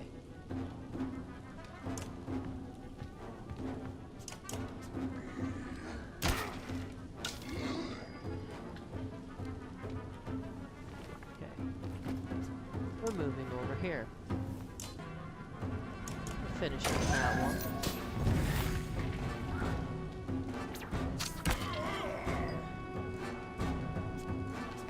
We're finishing this one. You're gone. And we're running away. Okay. This is intense, guys.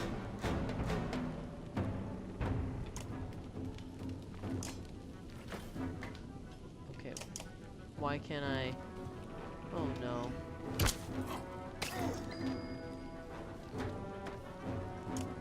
Alright. You done.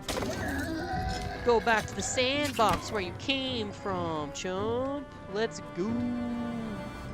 Okay. Okay, literally, I was one space away. Really? Really? That's fine. Smash him! Let's go! Woohoo! Winner, winner, chicken dinner!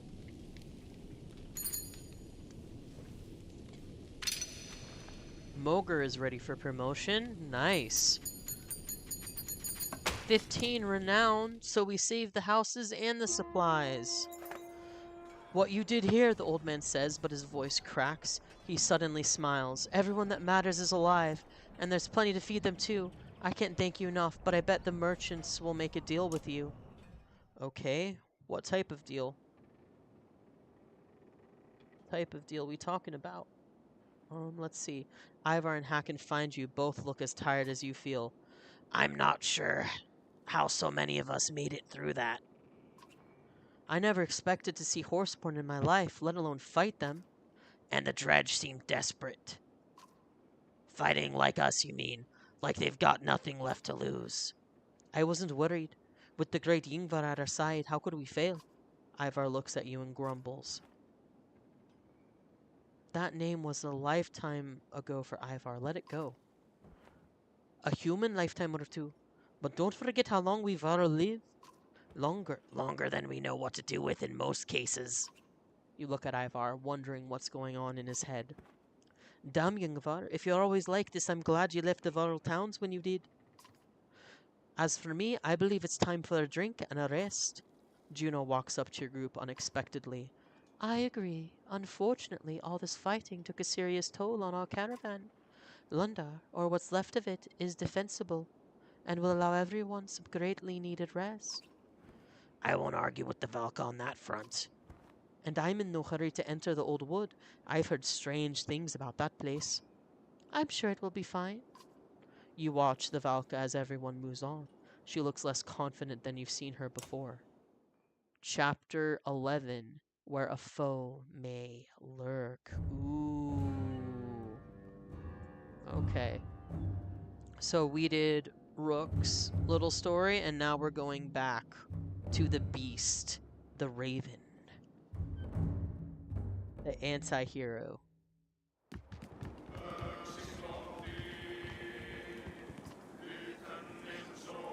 Straight to the faint depths with this unending snowstorm. Wait, did you hear that? Probably that punch of yours rumbling again. Uh-oh. Ambush. Uh-oh.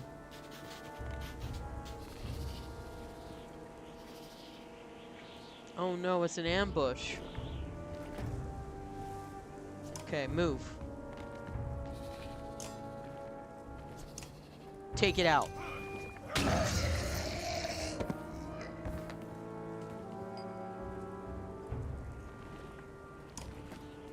Alright.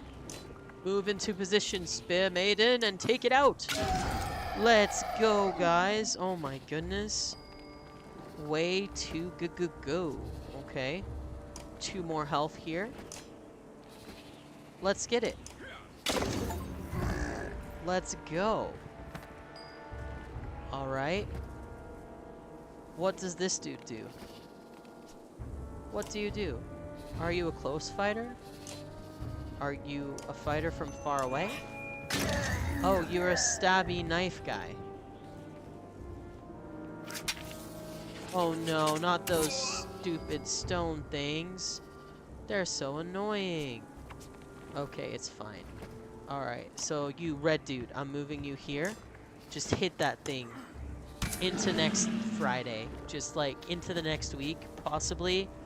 Maybe even into the next month. I'm not sure what your guys' schedule is looking like, but maybe we could just hit it into next year.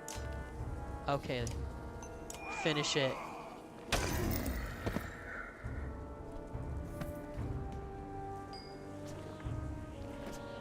Finish it. Okay. Uh-oh. Dang it. Alright, this is fine. This is fine.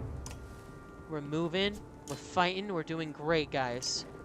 Finish him off. There we go. Promoted. We throw axes on this channel. In video games. And on axe throwing ranges. Not at live people. Just at video game pixels. We are an axe throwing approved channel. In the right contexts. I don't even know what I'm talking about. I'm just being so dumb. But seriously, it is so fun to just like throw axes. Like, I'm not sure if you guys have gone like axe throwing before or like been to like an archery range, but it is so much fun.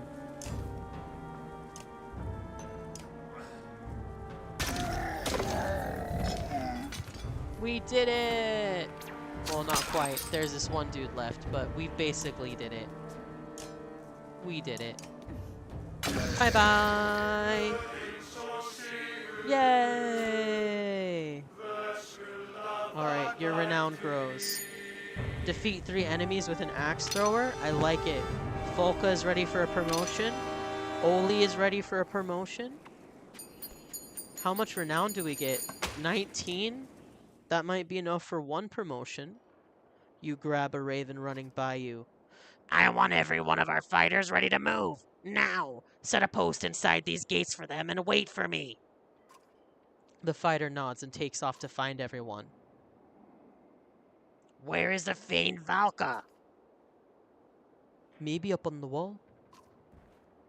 The Fane Valka is here.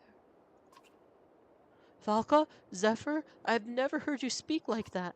The silent appearance of the 2 menders surprises you. You were outside the walls. What did you see? Dredge scouts, I'll wager. I'll wager my axes there's an army of them coming this way. The young mender's eyes go wide as he stares at Claw and Fang. And if that's true, they live at this place. The storm must have hidden their approach. Or kept them at bay. But why are they here? Why now? I don't care. We're heading for the mountain. But the ravens could take on all these dredge, especially with Avalka's help, like that time in River Rake when you helped Valka Fjorinen.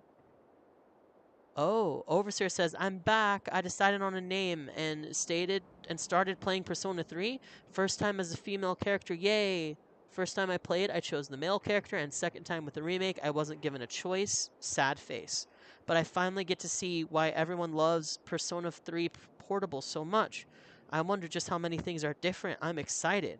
Well, Overseer, I hope you have the best playthrough of Persona 3 Portable, and I hope that you like it.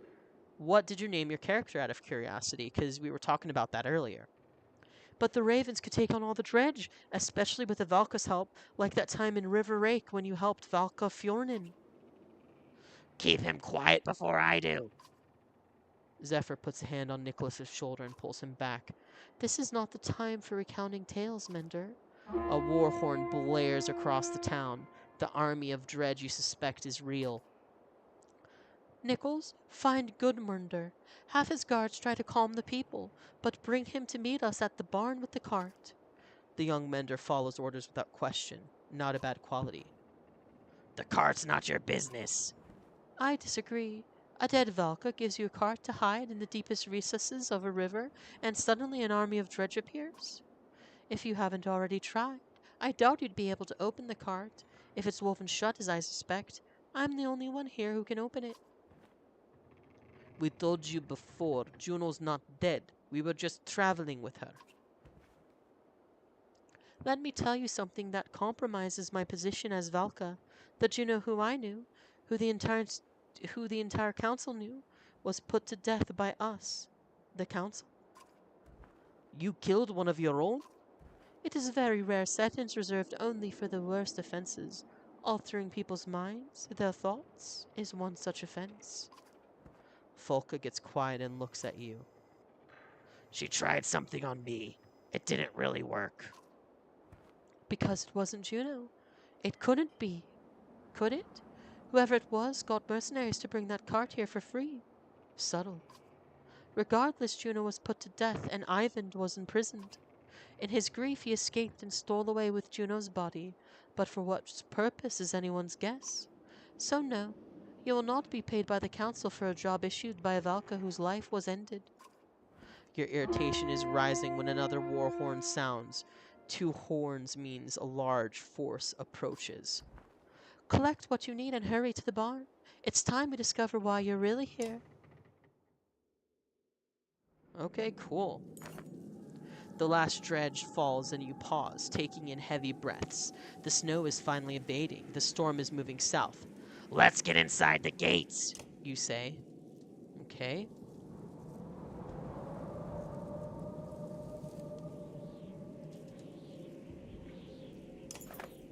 The smell of hay and Yawk's dung is heavy as you enter the stout wooden barn. Zephyr and Nichols are talking in hushed tones to the guard captain, Gudmundur, who glances at the large cart nervously. Everyone knows why we're here. I do not believe in coincidences, but I cannot begin to imagine what would draw an army of dredge to Bindal besides the contents of this cart. She moves her spear in intricate motions and occasionally shaking her head and starting over. Finally, she looks at you to open it.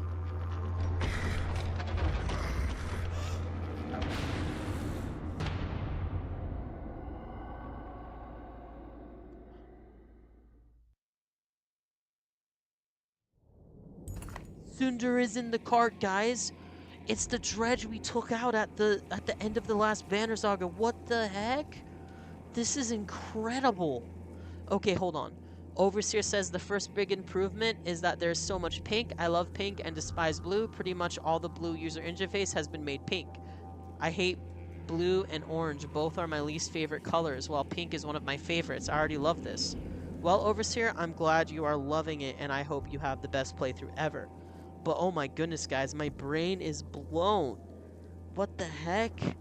That's the Sundar that we barely beat last episode. This is crazy. The sight of the Sundar Bellower's body in the cart silences everyone around you. You howl as the memory of a dream tears through your mind and drops you to a knee. A strange tower of white stone. Lightning, fear, confusion, distrust. There is wrongness about it all. Bolivar, hey! Volka's voice draws you from your dream and she's shaking you by the straps of your cloak. Everyone is watching. Another dream? She asks, your eyes finally focus on hers. A white stone tower. Lightning. What are you talking about? Zephyr asks, pulling away the cart. Her tone is full of concern. I saw the tower, lightning. I don't know what I saw. The Valka pauses briefly before shrugging. This is unexpected. The Valka looks unaccustomed to surprises. Godmunder, continue your task. Nichols, take some fighters and open the mine. Keep that path clear at all costs. As both men begin to leave, she points at the cart and shouts, Not a word of this. They nod on their way out. She turns to you and Folka. This cart? I'm not sure why they are attacking, but if the dredge recapture Bellower... He's dead. Who cares if they take him? He cannot die. His immortality is more than a rumor. Dredge lives have no natural end, but they can be killed. All except the immortal Sundar, Bellower. They live forever. Zephyr nods but looks lost in thought. How do you know all of this? Zephyr sighs. The Valka know many things about all life in this world. I cannot go further into detail right now. Further detail? That was no detail at all. There is an army of dredge coming for this cart. I will tell you more when it is safe. The storm to the south and the dredge army to the north leaves us with only one way out. The mines. Wait. Our one way out is to sit in a hole in the ground. Why should I trust anything you say? How would lies serve me in this moment? If the situation was not dire, why would I reveal secrets guarded by the council? She does seem more open than any Valka or Mender you have ever met. If we go with you, what is required? We only have a couple of hours to move food and people into the mine. I'll be at the opening, preparing the way. Help load carts near the gate or warn families in the houses of our immediate departure. Without waiting for a response, Zephyr hurries away. You know, we could always take Bellower's cart and make a break into the mountains. The two of you reseal Bellower's cart. Of course, the town in chaos is tempting. Makes you wonder what we might find in the Great Hall. We'll stick with the Valka for now. Okay, but a couple of hours won't let us do everything. Time to pick our poison. The two of you head to the Raven's post. Okay, Overseer says, I haven't played Persona 3 in a while. I'm excited for the doggy. Clearly the best Persona game. Does Joker have a dog teammate? You? Yeah, that's what I thought. Still, though, I think my list is 4 in first place, 3 in second place, and 5th in third place. Interesting. Interesting. All right. So we can't do everything.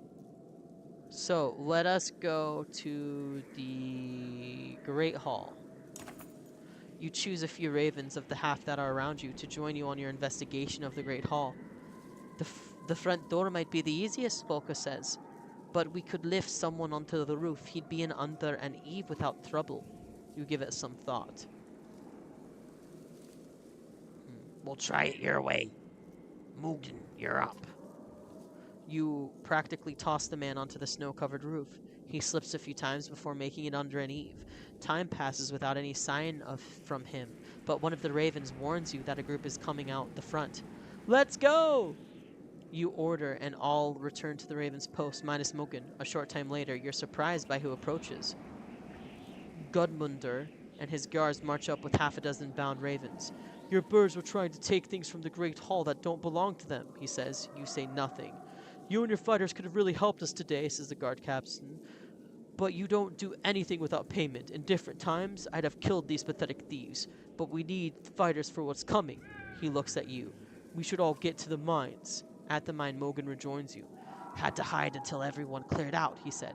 Hopefully this sets us straight with the whole card issue, huh?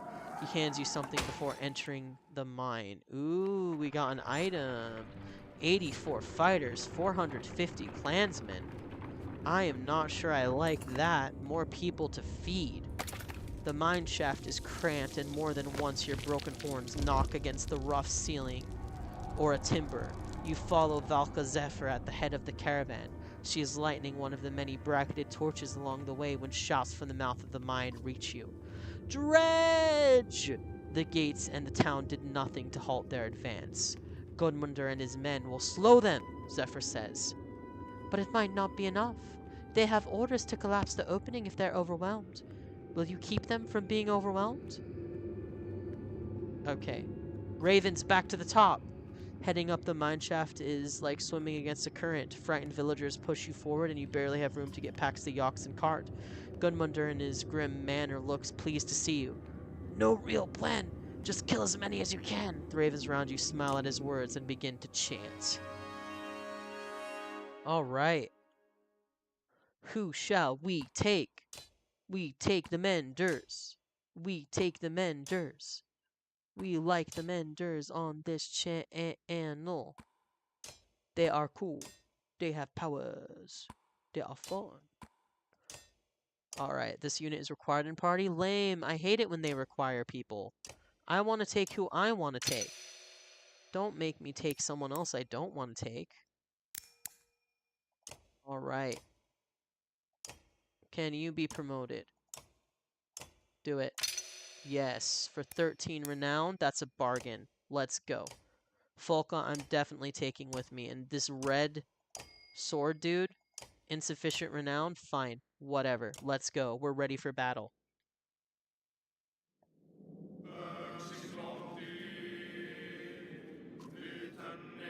Alright. What is this gloomy weather? Alright, let's go, let's go, let's go. Alright. We protect, we attack, but most importantly, we berserk the dredge. We berserk the dredge. Okay.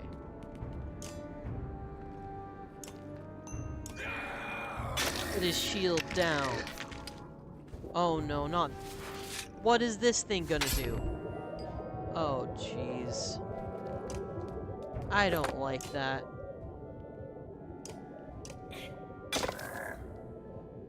Okay.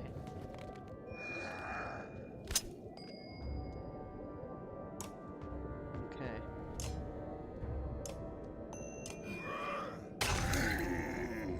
Get him. Oh no, no, no, no, no, what's happening? Okay.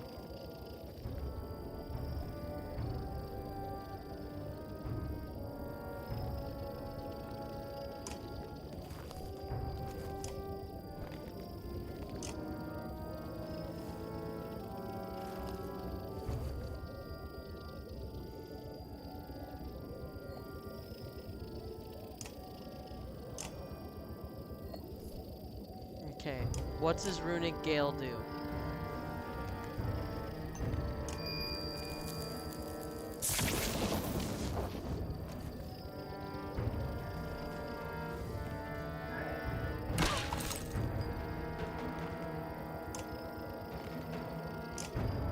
Oh, he can literally just mend and attack. Okay. Okay, yeah. These menders aren't coming with me again.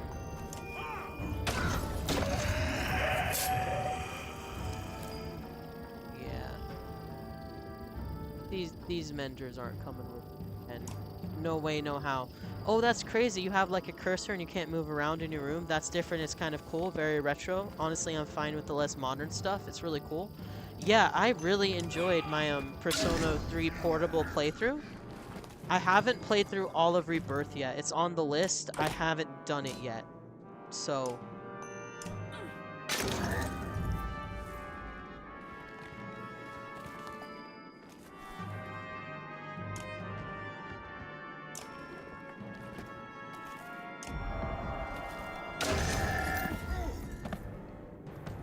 2 at 1.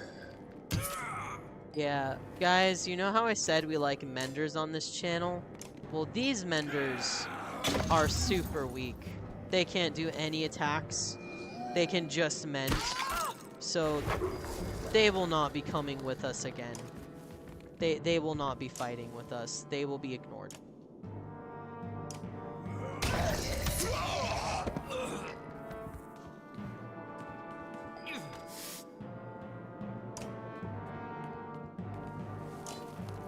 Okay.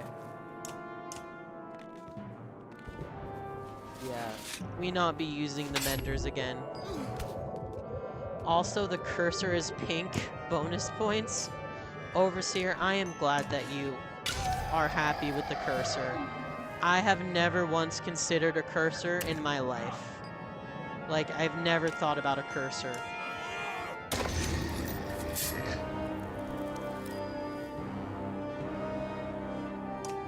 Alright.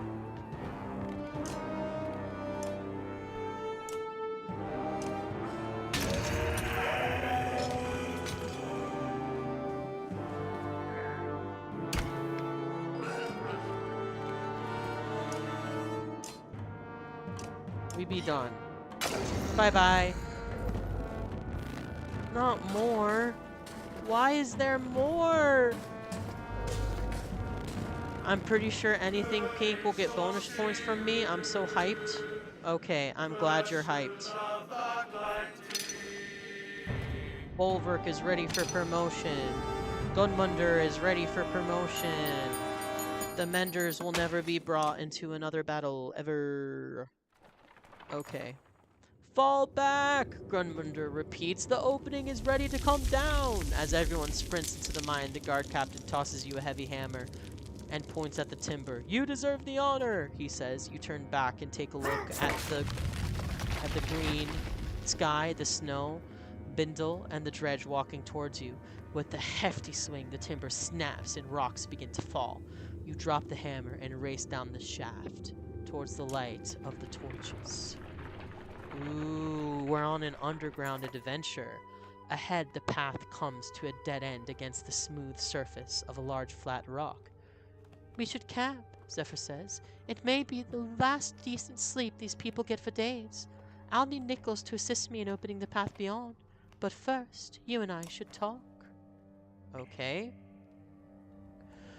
What's going on? A few small fires provide a sense of calm for the caravan, though the villagers keep well away from the ravens. There is enough light to see you are no longer in a man-made mine, but a natural cave of sorts. What are we doing down here? Staying alive and keeping Bellower from the dredge. I thought that was obvious. But we keep heading down like we're hunting dwarves. The Valka gives you a ghost of a smile. Until today, no one but a few on the council knew about these tunnels. Not even the Menders. We didn't create them, but we have used them a great deal over the years to travel far distances quickly. Zephyr becomes quiet, awaiting a question. So where are we headed? Where would you go, knowing you possess the sleeping body of the immortal Sundar General? Dropping in the Blue River still sounds good. It was not a terrible plan by, well, we'll call her Juno for simplicity. But the closest I could get us is a path to the middle of the Vladivalar Plains. I assume the Dredge army is still there in force. Manahar is the safest place to secure Bellower's body. Whatever drew the Dredge army towards us in Bundle, the council can find a way to stop. And what about my ravens? So far, helping Valka plays less than the bloodshed coin. And that is why I'm talking to you alone now. The corridor will lead us to Manhar in a week's time. See us there safely, and I will give you a genuine Valka oath. You will be rewarded well enough. You never need to work again. You look around at the cave walls and back the way you came. We'll go to Manhar. Manahar. We were heading there after the Blue River anyway. All right. So, let's go to the heroes. Who can we upgrade? Who can we upgrade? Let's promote you. Let's go. Oh. Can't? Let's promote you. Let's promote you. Raid Master. Ooh, he's a Raid Master. Sounds cool. Okay. Okay. So now that we know the Menders are useless, we are not using them ever again. Let's get this all settled. Yes, this is the team, guys. Get used to it. I think it's a very good team, but this is the team.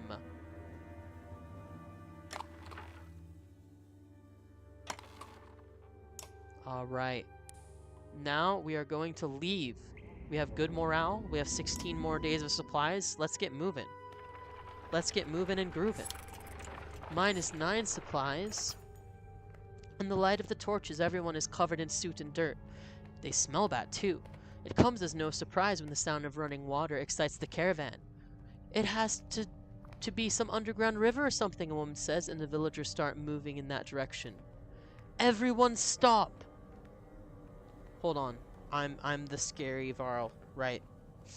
Everyone stop. The scouts will check it out. Those around you stop, but others push onward. Soon you hear small popping noises, then screams as you see bubbling torches and the villagers run back to the path. It killed them! A man yelled. You grab him by the shoulder. Some kind of plant. Leaves made the noise like water, but it had thorns. And grab them. They just died. -8 clansmen. This is terrible, Zeph says, taking the deaths personally. We should stick to the path as much as possible. Too much can go wrong down here. The faces of those passing you are now frightened. Morale declined to normal. That is okay. Normal morale is livable. Hello? A man's sudden appearance makes you tense. I didn't mean to sneak up on you. It's something I do. I do mean I have something I've learned to do. Something that will get you killed if you do it to me again. Okay, yes, understood, but it does have its uses. Just allow me to fight alongside you in a fight, you won't regret it. You scoff and turn away from the man, only to see Gudmundur approach. I see you've met Deech. Strange fellow to have next to you in a fight, but he finds his way through an enemy's defenses. Then when you fight next to him, people near me tend to get hurt, but his injuries won't be an accident. Okay, so looks like we recruited another fighter. Good, we'll need it. Ditch is walking alongside a woman you have never ever seen before. He seems captivated by her, but her unfamiliarity nags at you. Alright. Ask Folka who she is. Yes, who is it? Duh, saw her earlier with another man, Volka says. Must be nice to get so much attention. She realizes you are looking at her and clears her throat. Not that not sure who she is though.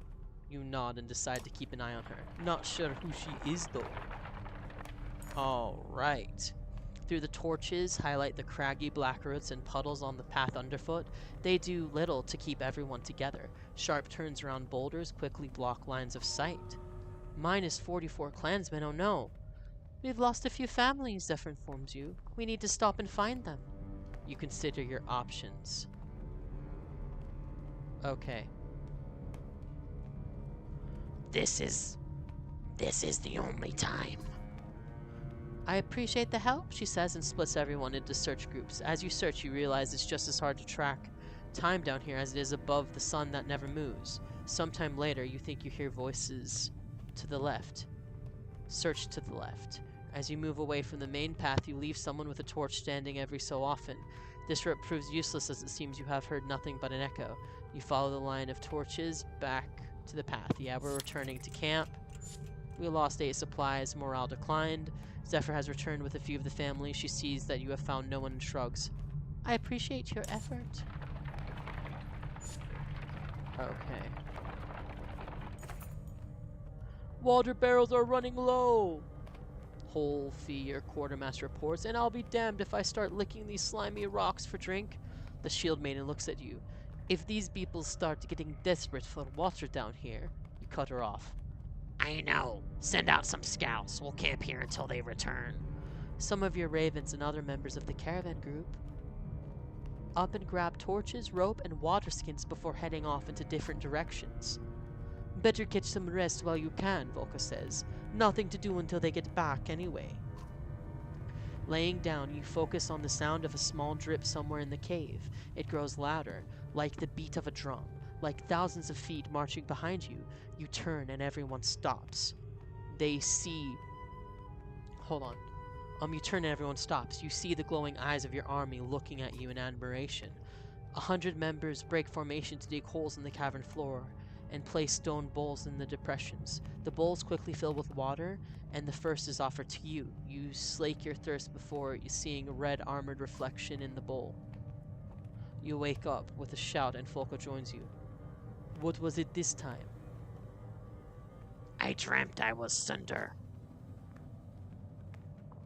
I led an army of dredge through here. They respected, no, they liked me. The shield maiden has no response. Some of the scouts return with some water. Others simply don't return. A rope bridge with a wooden planking crosses an open span in the cavern formation. Looks old, Falca says. Narrow and not meant for carts. Okay. Get the menders to reinforce it.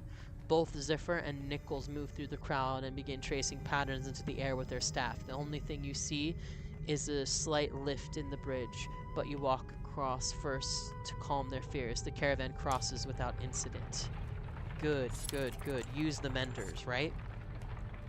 Morale decline. That's not great. Okay. Alright guys, whatever's happening here, this is going to be the last thing for the day. I am starting to feel a little bit tired. I have streamed like 6 hours today, if you count the other stream, or four and a half. So I've slept in caves like this for entire winters. I'm getting a little tired. But there's something about this place. Something old, unfamiliar. I don't like it. But I don't like all these humans on the verge of panic either. Maybe these dwellings up ahead will calm them down.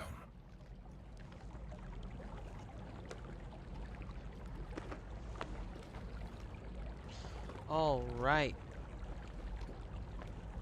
So, like I said, I'm getting a little bit tired, but that's all good.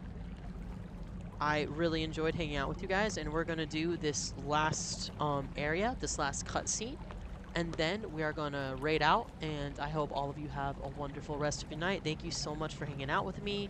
Thank you for the follows. Thank you for all the subs. You guys have been absolutely amazing. So let's get past this area.